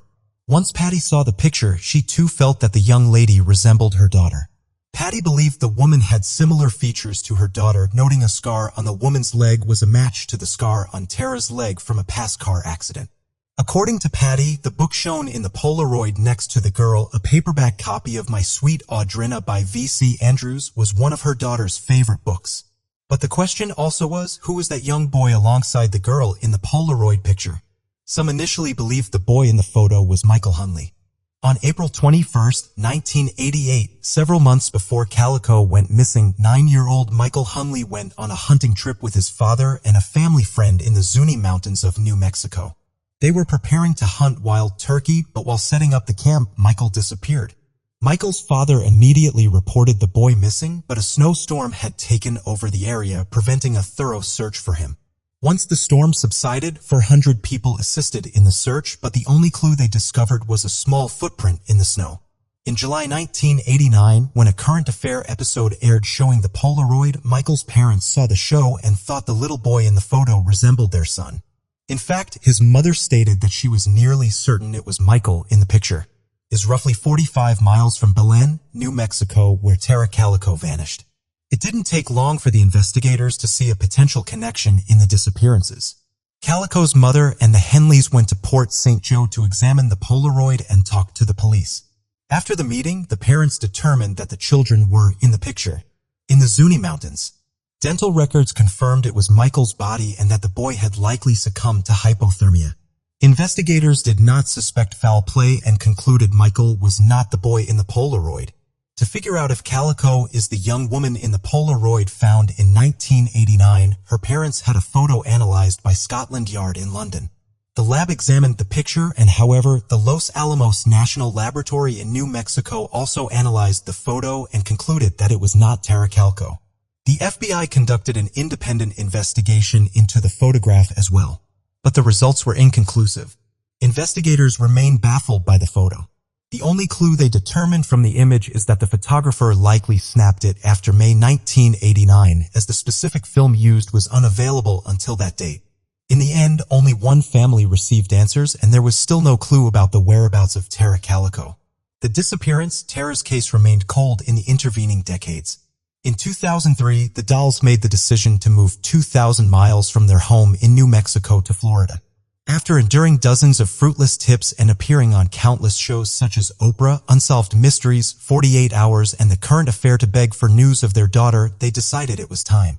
Here, there's not anything I can do that doesn't remind me of Tara, Patty Dole said of their home in New Mexico. But a new development emerged in 2008 when Sheriff Rene Rivera of Valencia County said he knew what happened to Calco and who did it.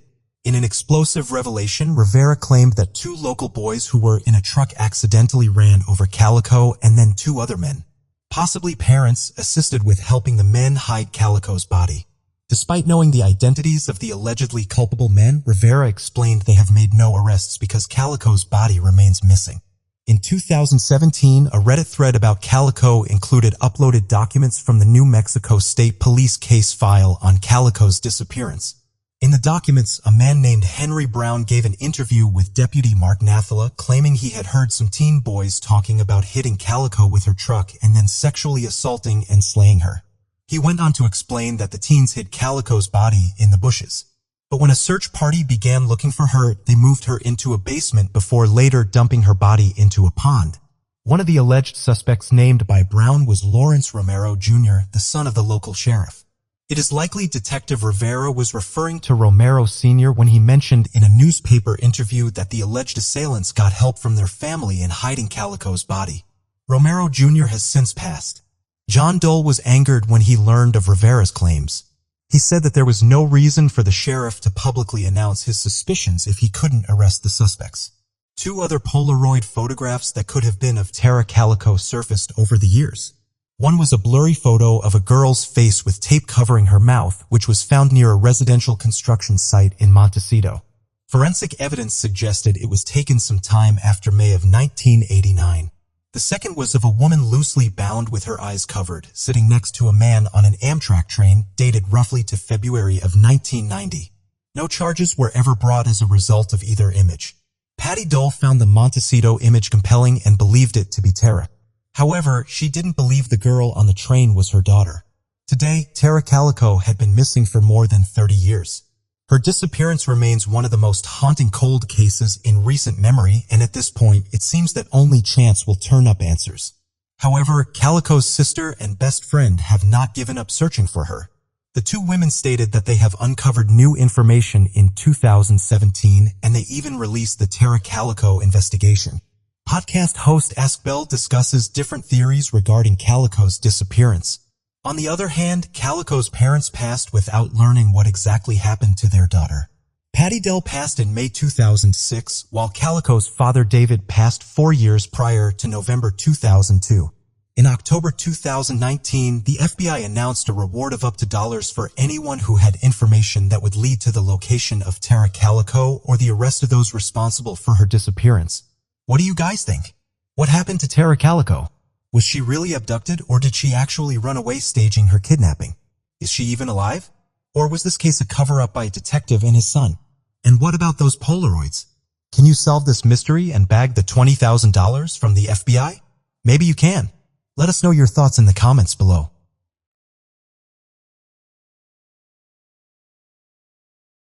Every love story is not a bed full of roses. Some turn into a horrific nightmare that one can never forget. The story that I'm about to tell you today is enough to send shivers down your spine and also to make you believe that life is not all fairy tale. Jodi Arias, a charismatic young woman in her 20s. She was a gorgeous blonde with a smart personality and witty mind. She was born on July 9, 1980 in Salinas, California. She was the most loved child among her 4 brothers and sisters. Her parents adored her in every possible manner. She loved photography and had taken up this hobby to start a career in it. She left her high school and began her career as a full-time photographer. But certainly life had other plans for her. Despite her intense passion for photography, she kept on failing and could not make a living out of it. In order to survive, she had to leave photography. Later, she took up a job as a waitress in a nearby restaurant, but her love for photography never ceased.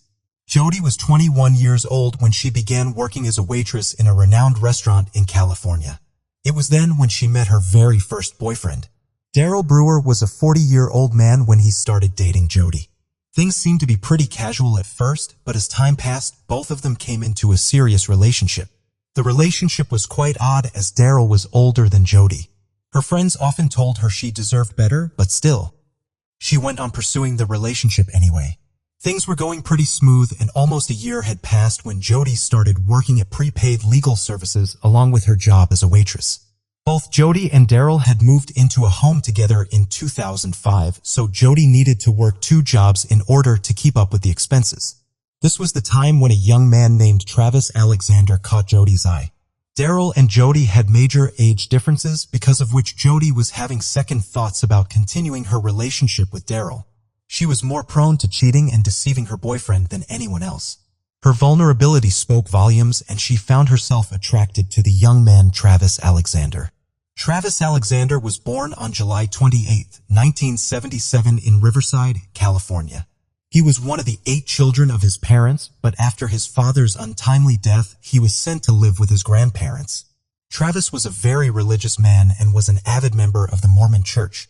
He was a motivational speaker, alongside a legal insurance salesman at the time he met Jody. A conference was held in the summer of 2006 in Las Vegas, which was attended by both Jody and Travis. It was not long until Jody caught the eye of the young speaker. They both had immense interest in one another, which resulted in Jody's relationship. With following this attraction between Jody and Travis, Daryl suffered major consequences as fights began to happen between him and Jody. He knew for sure that their age difference was a problem, but did not think that it would lead them to a breakup. Few months later, Daryl and Jody called it quits, and Daryl moved out of their shared home. Later, that home, since it wasn't owned by anybody, it went to the foster funds of the community. By February 2006, Travis and Jody had already started dating. Due to Travis' faith, he baptized Jody into his Mormon faith, and they both continued to be in a relationship. 5 months later, the couple mysteriously broke up. Travis's friends reported that they were never fond of Jody, as she was very possessive when it came to her boyfriend. She wanted to mark her territory, as she was more into Travis than he was into her. Her extreme possessiveness led the couple to a breakup. According to several of Travis's friends, Arias would follow him to the bathroom and wait outside the door, and forward his private emails with other people to herself. And that was just the beginning. Alexander's friends, Kyle Lovinger Hughes, told ABC News she started seeing things that were just disturbing. "I said, Travis, I'm afraid we're gonna find you chopped up in her freezer." From very early on, she was completely obsessed with him. Her husband, Chris Hughes, said on one occasion Hughes was present when Alexander caught her eavesdropping on him from behind a closed door. There was a rage in her eyes. "Sky and I are very frightened at this point. She might burn down our house, with all of us in it," Hughes said. The shocking thing was that Travis and Jody kept on having physical relationships even after their breakup. Travis wanted to marry a virgin Mormon girl, whereas he had broken this vow with Jody. According to him, Jody was not suitable for marriage anymore, but he did not want to give up on the amazing sexual relations they both had. Meanwhile, Jody was obsessed with Travis. She had assumed that he was the love of her life. She would stalk him at night. She even moved into the same city as Travis after their breakup. Travis only wanted physical relations, while Jody wanted him all. The secret relationship continued until in 2007, Travis started dating someone new. This irritated Jody, and she started sending threatening emails to his new girlfriend. She wanted Travis to be his own. She even burst the tires of Travis' cars twice, so he would stop going to see that woman he was dating. Many friends advised Travis to stay away from her, but he never listened. The pair continued to exchange flirty texts and emails and kept on with their physical intimacy for the time being. The summer of 2007 was proceeding when Jody and Travis had a huge argument. Jody had tried to break into Travis' Facebook account, which led him to be furious. They both exchanged many hurtful texts, and Travis asked her to stay away from him. This was his final call towards Jody that everything they had was going to end this time. But Jody had other plans for him. It was the month of June when the company Travis worked at arranged a trip to Cancun, Mexico. He was allowed to bring one friend on the trip. Instead of choosing Jody, he chose a woman named Mimi who he was trying to date at that time. This caught Jody by surprise, and she was ready to take an action that would end horribly. Meanwhile, Travis and his new friend Mimi were excited about this trip without even knowing what awaited them. On May 28th, Aria's grandparents' home was burglarized. One of the items that was stolen was a .25 caliber automatic Colt pistol, which was never recovered. Arias tried to get a hold of Alexander on June 2nd, but he did not answer. The two eventually spoke for about 18 minutes on one phone call and on a second one that lasted for 41 minutes. She sat out in the early hours of the morning to drive south to rent a car for a trip to Utah. On June 2nd, 2007, the very same day, Jody rented a car and drove to Travis' apartment out of the blue. For some reason, she had taken her camera with her. That day, instead of letting her go, Travis invited her into his apartment. She went in and the pair had sex many times. They both took many explicit photos of one another through Jody's camera. They both enjoyed a good shower and caressed one another many times. But nobody knew that this would be the last photo of Travis alive. They both shared a good time with one another until Jody decided to end Travis's life out of pure jealousy and hatred for taking another woman to his trip. She stabbed him 27 times and shot him straight into his head until Travis could not breathe anymore. There was blood everywhere in the shower as she had stabbed him while he was taking a shower. After committing such a hideous crime, Jody went on to discard her camera, but unfortunately she left it in the laundry. The camera had all the evidence and would later be used in the court against Jody. She also went to her apartment and dyed her hair from blonde to brunette in hopes that nobody would recognize her. Many days had passed and Travis' friends and coworkers got worried after Travis did not show up for his trip. His soon-to-be girlfriend, Mimi, went to check up on him, and to her shock, she found Travis dead in his bathroom. His friends immediately dialed 911 and pointed out Arias as a suspect, citing that Alexander had mentioned she would stalk him, hack his Facebook, and had previously slashed his tires. A friend of ours is dead in his bedroom. We hadn't heard from him for a while. A woman identified as Marie Hall said, "We think he's dead. There's lots of blood. His roommate went in and there's blood in his bedroom, behind the door, and all over. Then they went in the bathroom and it's all in the shower." When Massa Police Detective Esteban Flores arrived on the scene, he told 20 to 20 that blood was everywhere. Photographic evidence showed blood spattered on the sink, walls, and floors. They also found DNA linking areas to the crime scene. She was accused of violently attacking Alexander in a jealous rage after he wanted to end their affair and plan a trip to Mexico with another woman. It was a clear case of homicide. The police started questioning everyone, and the main suspect was Jody. Everybody told the police how she used to constantly stalk Travis out of extreme obsession with him. Jody voluntarily went to the police station to give her DNA samples and told the police that she had not seen Travis since April. The police knew it was all a white lie as they had found the camera that had all the evidence of when Jody met Travis.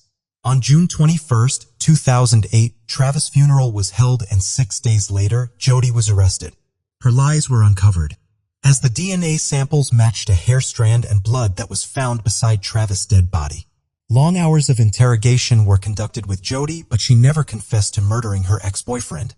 She was resistant, but the jury had all the evidence they needed to prove her guilty. She gave many interviews and told the story of how Travis was her best friend and how she loved and respected him.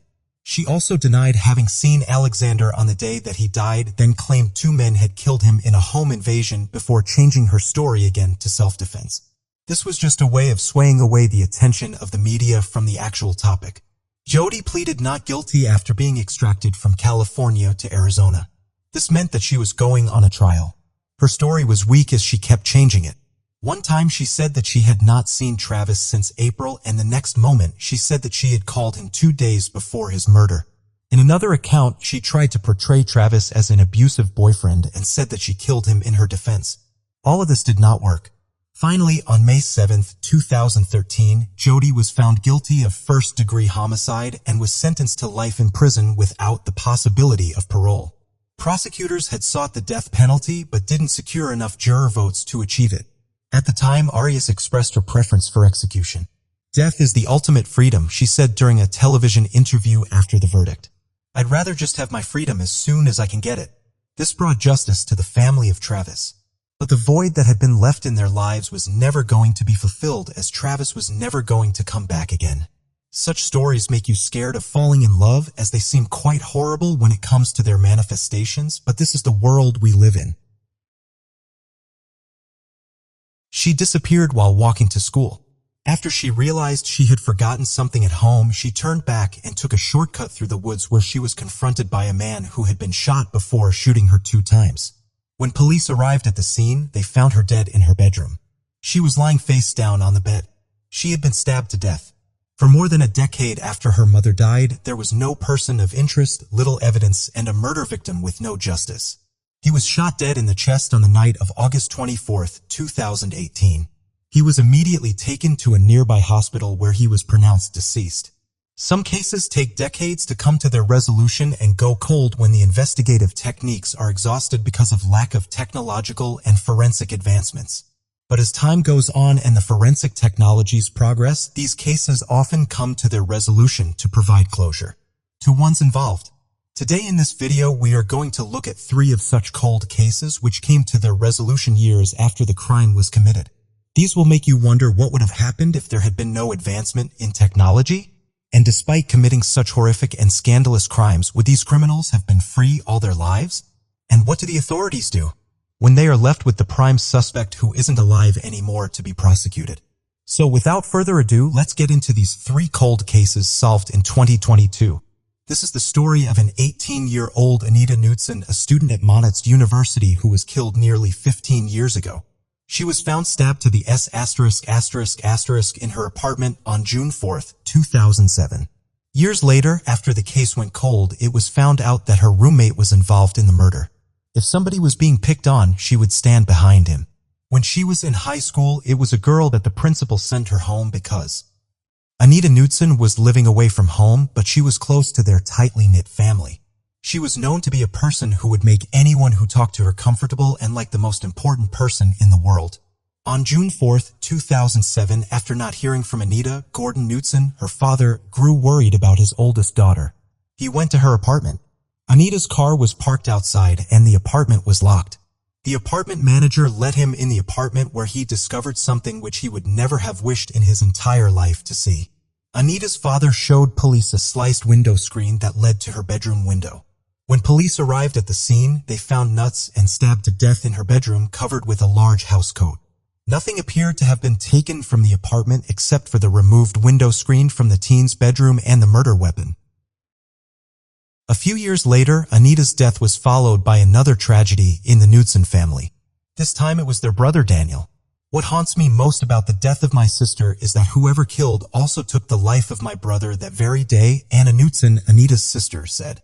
She said that after Anita was killed, their brother was never the same. He died by suicide in 2013. The case captured national attention, and billboards featuring Knudsen had been posted around the area for years in an effort to assist in finding her killer. But the killer would not be found until 15 years from the death of Anita Knudsen. For more than a decade after Anita's murder, there was no person of interest announced. There was little evidence and a murder victim with no justice. But 4 years later, a break was made.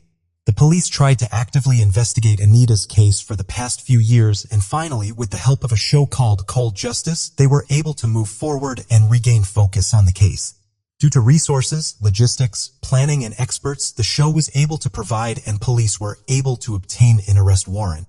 The Mana Police Department said that Nicole Rice, 34 years old, was in custody in relation to Anita's murder. Rice was at work on Mana Air Force Base as a civilian when she was arrested. At a press conference, police said they weren't able to share details of the break that led to Rice's arrest, but would release more information at a later date.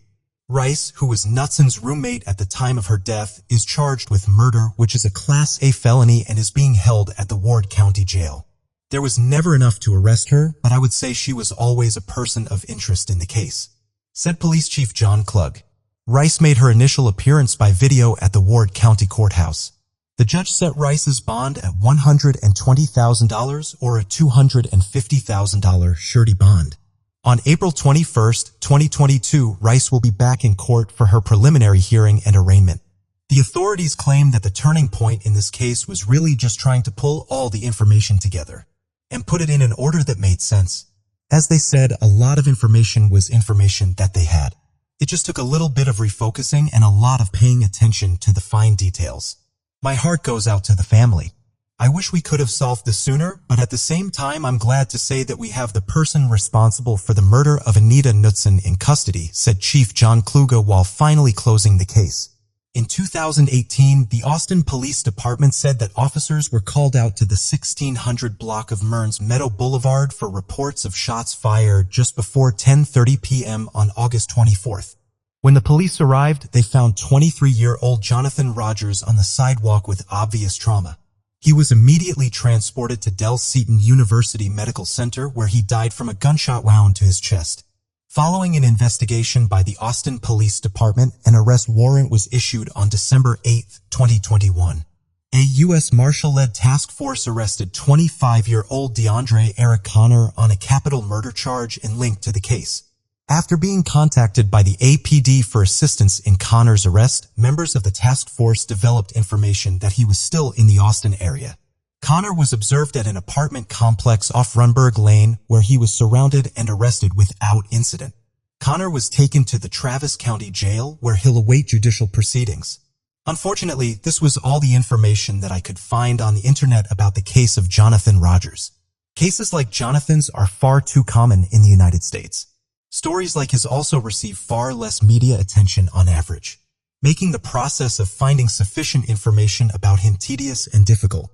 It is unfortunate that not only is justice being served slowly, but that Jonathan's story is also steadily being forgotten. This is the story of a 1995 cold case murder of a 14-year-old Atlanta girl, which was solved after more than 25 years thanks to DNA and genealogy technology. She dreamt of being a doctor and was days away from middle school graduation. Nicole Smith was excited to shop for a pretty white dress to wear to the ceremony, but it turned out that she had a dark and sad ending to her fortunes. On June 7, 1995, Nicole Smith was walking to school with her sister, but forgot something and walked through the woods to return home. In the woods, she was confronted by a man who brutally assaulted her twice in the face. Two security guards at a nearby apartment complex heard the shots and ran into the woods where they found Nicole and her book bag, which contained her identification and address. Nicole's mother said that she had heard the gunshots, followed by the sound of a police helicopter. There was a knock on her door, and when she opened it, two Atlanta police officers told Smith that Nicole had been killed. Smith identified her daughter at a funeral home. "I saw that she had cried and had tears dried up on her face," Smith said. Immediately after her body was found, a massive investigation was launched. The case was a priority for Atlanta police, but eventually the investigation went cold as the authorities could not name a suspect for a very long time and the investigative techniques got exhausted. Despite interviewing hundreds of people and taking blood samples from at least 50 people, the police could not find a solid lead to take the case forward and name a prime suspect. This was therefore closed with no hope of finding the suspect. On Detective Vince Velasquez's sheer motivation, the case was reopened by him in 2002, even after encountering no leads for almost 2 years. In 2004, the case took a turn when another young girl had been assaulted in East Point, Georgia, and managed to survive to report to the investigative authorities. Immediately after, 13-year-old Betty Brown reached out to the authorities. They took no time in collecting DNA samples from her crime scene and sending it to the genealogy department for identification. As it turned out, the samples from Smith and Brown's crime scenes matched, giving the authorities a sliver of hope that the suspect had not eloped and was still around. After having the information that the suspect of both crimes was the same man, the police left no stone unturned in finding out his description. Brown showed her whole support to the Smith family by agreeing to be part of the investigation and helping the authorities draw the sketch of the suspect.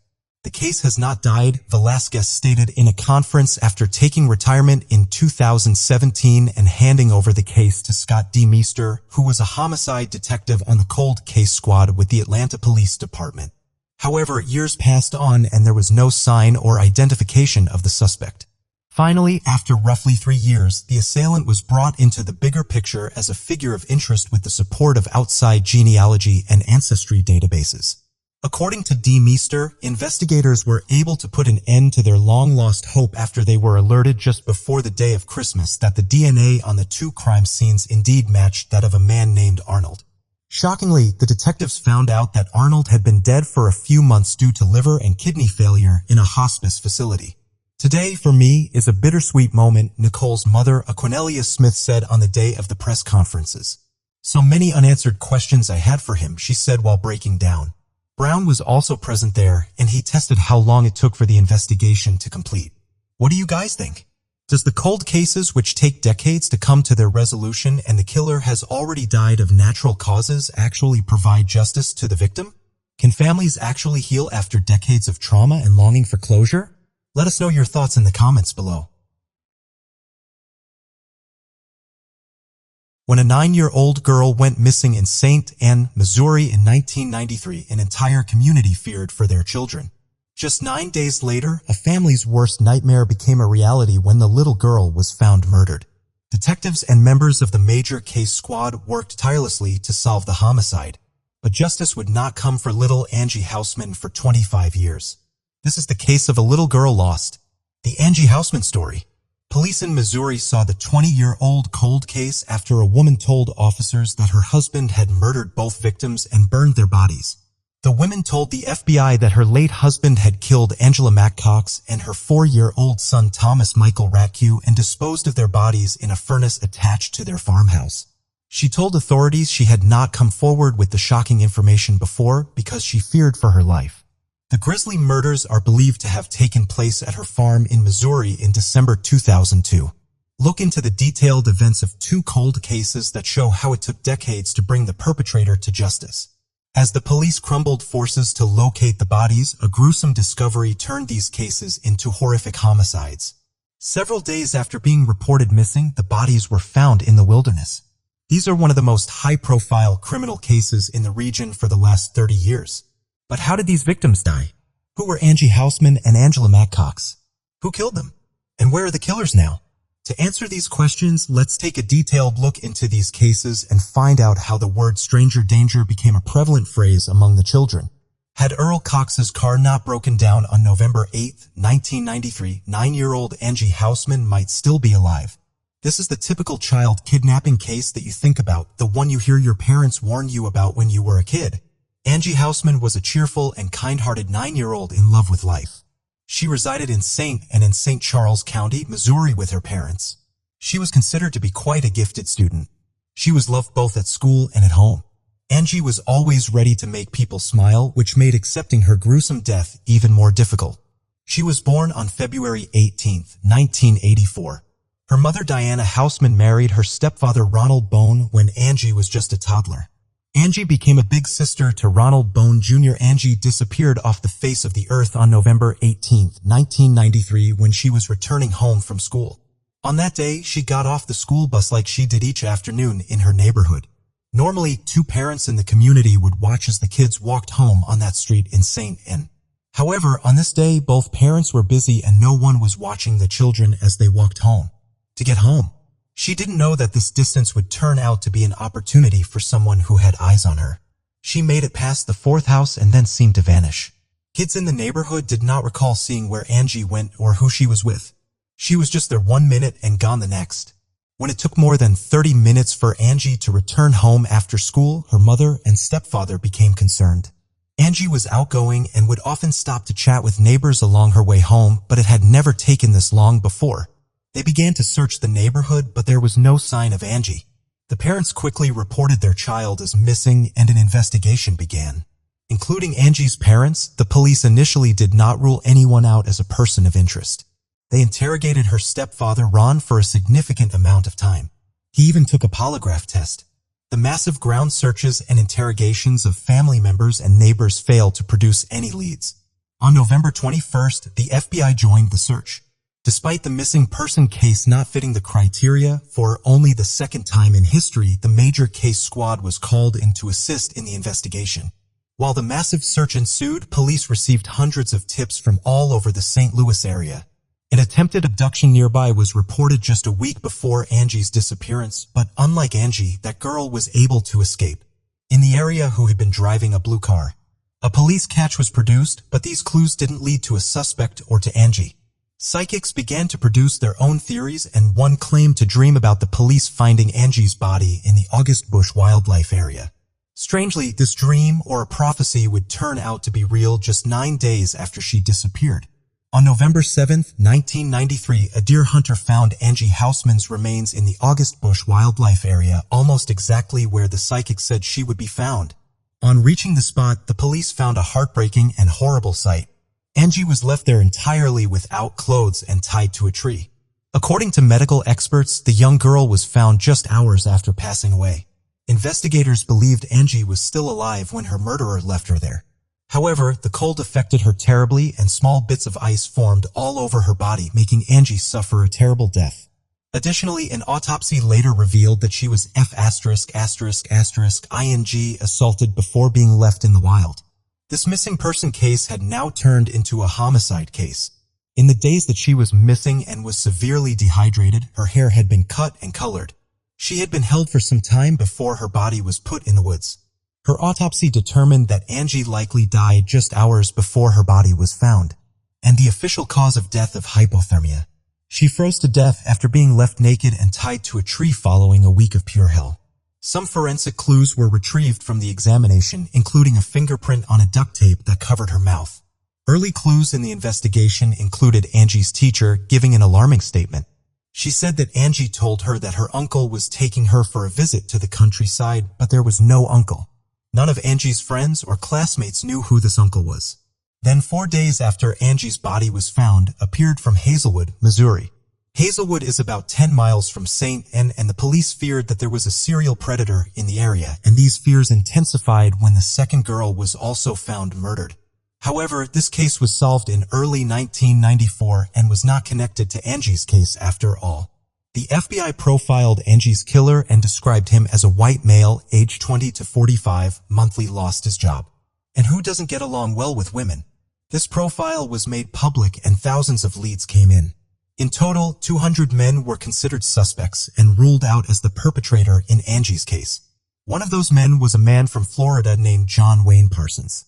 John Wayne admitted to molesting 2 9-year-old girls in Florida and another young girl in Potosi, Missouri, when he was arrested in Florida on sex offenses against minors. Several newspapers clippings were found on the Angie Hausman case. However, forensics ruled out John Wayne in this case. Another man gave a deathbed confession to the crime, but he was in prison at the time of the murder and was also ruled out. In 2001, a man named Corey Lynn Fox came forward and claimed to have murdered Angie. He even had some details of the crime that matched. For example, he was able to describe Angie's Barbie underwear in great detail. Fox also confessed to dozens of other murders, including claiming to have murdered Missouri Governor Mel Carnahan. Only Mel Carnahan died in a plane crash. Crimes he confessed to, including Angie Hausman's murder. Police say that press coverage of the story was too intense when Angie was murdered, so the details of her underwear were likely read in the newspaper. The years continued to pass by, and Angie's case remained unsolved. Anyone living in the St. Louis area remembers the news coverage throughout the years, reminding the community that Angie's murder remained unsolved. Angie went on to have 2 more siblings that would never get to know their big sister. In 2016, Angie's mother tragically passed away from cancer. She passed away before the police were able to bring her daughter's murderer to justice. Unfortunately, the case sat unsolved for decades, and although the police kept getting several tips that were diligently followed, they all turned out to be dead ends. However, the detectives never gave up hope. In 2018, police in St. Charles County decided to reevaluate Angie's case. In 2019, DNA testing was performed on the evidence from the crime, where it was analyzed using advanced technology and produced the profile of a male suspect. When the DNA matched the man in federal custody, the detectives were shocked. After 25 years, police knew who killed Angie Hausman. On March 1, 2019, police identified Earl Cox as Angie's killer. Earl Cox was born and raised in St. Louis, Missouri. In 1975, he graduated from Jennings High School. After high school, he enrolled in the United States Air Force. In the Air Force, Cox worked as a computer operator and was stationed in Frankfurt, Germany. In 1982, Earl Cox was court-martialed for sexually abusing 4 girls under the age of 11 while stationed in Germany. He was dishonorably discharged and sentenced to 8 years at Fort Leavenworth Prison in Kansas. He was paroled in 1985 and returned to the St. Louis area in 1989. Earl Cox was arrested in Overland after taking two even-year-old girls to the movies and a park, which coincidentally is right behind Angie's school.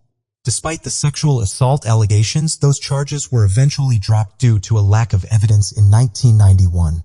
However, his arrest was enough to revoke his parole and he was locked back up. He was released again in 1992. Upon release, he again returned to the St. Louis area. On November 18, 1993, Earl was driving to his sister's house, which happened to be near Angie's bus stop. His car was acting up, so he stopped to look under the hood.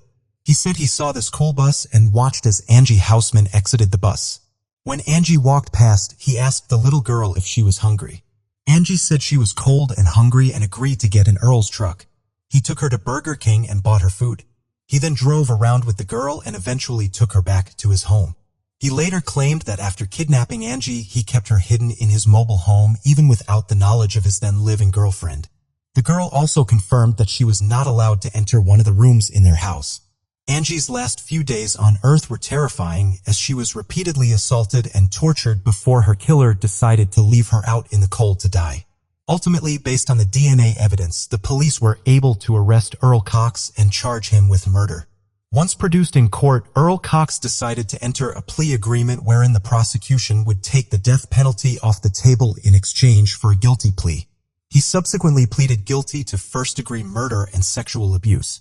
Based on his plea, in August 2020, Cox was sentenced to life in prison without the possibility of parole for murder, with an additional 7 years for sexual abuse. A few months later, in March 2021, he further pleaded guilty through an Alford plea to molesting a child just 4 years before Angie's disappearance. As a result, he was convicted on 4 counts of sodomy against a victim under 14, which got him a total of 40 years added to his sentence.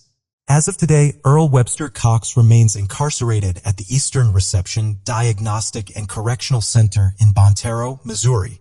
This is the case of Angela Mack Cox and her 4-year-old son Thomas Michael Resha, who disappeared and was later found to be murdered in 2002. The case now appears to have finally been solved, but the killer can't go to jail. In this story, a woman confessed to authorities that an Arkansas mother and son missing for almost 20 years were murdered by her husband. On September 1, 2002, Tommy Resha, the father of Thomas Michael Resha, gave a missing person report to then-Salem Police Chief Albert Rourke. The National Center for Missing and Exploited Children contacted FCSO investigator Dale Weaver about a message received regarding the missing child and his mother, Angela Mack Cox. Weaver interviewed Angela's friends and family during the process and learned that Angela married James Cox on April 10, 2002. She had remarried when life began to spiral downward. Previously, she was wed to Tommy Resha, who had filed the first missing person report. The police found out that on May 29, 2002, Angela and James were involved in an accident which resulted in multiple deaths. The newlyweds were briefly hospitalized as a result of the accident. While the couple was recuperating, James' brother Jeremy Cox picked up Angela and Mickey. Their trip took an immediate turn for the worse when Jeremy was arrested for being in possession of a stolen vehicle. That left Angela and Mikey stranded in Elton, Missouri. Roughly 2 weeks later, James received a phone call from Angela. Weirdly, she was in California at the time. She was happy and apparently sounded like herself. She wanted to come home, but James never saw or spoke to his wife ever again. Authorities say that while floating around in Missouri for a while, Angela and Mikey came into contact with the brothers Dale and Clarence Krausen. Jeremy was looking for some cattle work. He knew Dale but did not know Clarence very well. Clarence and Barbara Krausen got to know Angela and Mikey pretty well during this time period. However, the 3 adults came to an adoption agreement. The Krausens would raise Mikey as their own and Angela was off on her own. The circumstances of what led to that initial decision have yet to be released, though Jeremy Cox told investigators that he later heard that Angela had told her son, Mikey, to the Krausens. But while in California, Angela changed her mind. She wanted her son back and she was ready to be back with her new husband. But it never happened. Both mother and son were quickly murdered after that. The mother and child were murdered in later 2002 or early 2003 before being placed in a furnace and burned away into nothing. Even the farmhouse furnace removed their bodies from the earth along with all evidence of the crime, which was no longer available. During the investigation, Detective Weaver learned that Mikey had been seen several times by different people with Clarence and Barbara Krausen, who lived in the Elton area, although this was claimed to be a rumor later. Angela's mother Lorna Poole stated that the last time her daughter had contacted her was on December 11, 2002. Angela was in Chowchilla, California, and was going to be leaving Chowchilla to pick up Mikey from Clarence and Alton. A week later, Poole called her daughter, but from the other side of the call, she was told that she had left. Poole then called Clarence. He told Poole that Jeremy Cox picked up Angela and Mikey and that he and his wife would be adopting Mikey with Angela's permission. But Poole later found out that Jeremy could not have picked up Angela because he was in jail at the time. Between 2004 and 2005, Clarence and Barbara moved back to Virginia. Missouri State Police indicted Clarence for firearms violations and was sentenced to 10 years in federal prison. He served 8 years in prison and was paroled out in Texas. He was later shot dead on February 12, 2012 in Laredo, Texas by William Henry Johnson. Weaver contacted Barbara Cruzen. She told Weaver that she met Angela in the fall of 2002 while Angela was working for Clarence on their farm. Later, Angela brought Mikey to their house and they kept him for a while and they made adoption arrangements. Barbara stated that the documents were signed by all three parties. Angela then headed to Chowchilla, California and worked at a Burger King. Angela changed her mind about the adoption. Both Barbara and Clarence were not pleased and told her to come back and pick up the child. The crew sent money for Angela to return twice. On the second time receiving funds, Angela returned to Springfield, Missouri. Barbara told Weaver she met Angela at the Springfield bus stop, however. The following day, they returned to the farm, met Clarence and Mikey there, and stayed in for the evening. The next morning, Barbara said Angela and Mikey were gone. Clarence told Barbara that someone came and picked them up, but she didn't hear any vehicle come or go from the residence that night or the next morning. Weaver asked the Virginia FBI to polygraph Barbara Cruzen at her hometown and the FBI agreed. FBI out of the Norfolk office did a pre-polygraph interview with Barbara and an exam which she failed in reference to knowing what happened to Angela and Mikey. In a post-polygraph interview, Barbara told the agents that Clarence had told her that he had done away with Angela McCox and Thomas Michael Ratu by killing them and destroying their bodies in a furnace that was attached to their farmhouse. She said when they moved from the farmhouse to the house in Alton that Clarence told her they had to move the furnace out of there since it was used to destroy the bodies of Angela and Mikey. Weaver spoke to Barbara, who gave him the same information that Clarence told him he had killed them and destroyed their bodies. She said they moved from the farmhouse and told her the furnace had to go because of what it had been used for. The Oregon County, Missouri Sheriff King was contacted and provided assistance in the case, along with the Oregon County State's Attorney, the Arkansas State Police, and the Federal Bureau of Investigation. For Angela, Tiffany Thomas founded a Facebook page called Justice for Angie. Tiffany made it her mission to find her missing school friend and did not let Angie be forgotten. Tiffany appreciated the information on the case. She said that it's good to have some answers that she had been waiting for, but these were not the answers she was hoping for. The Sheriff's Department now says it considers the case solved.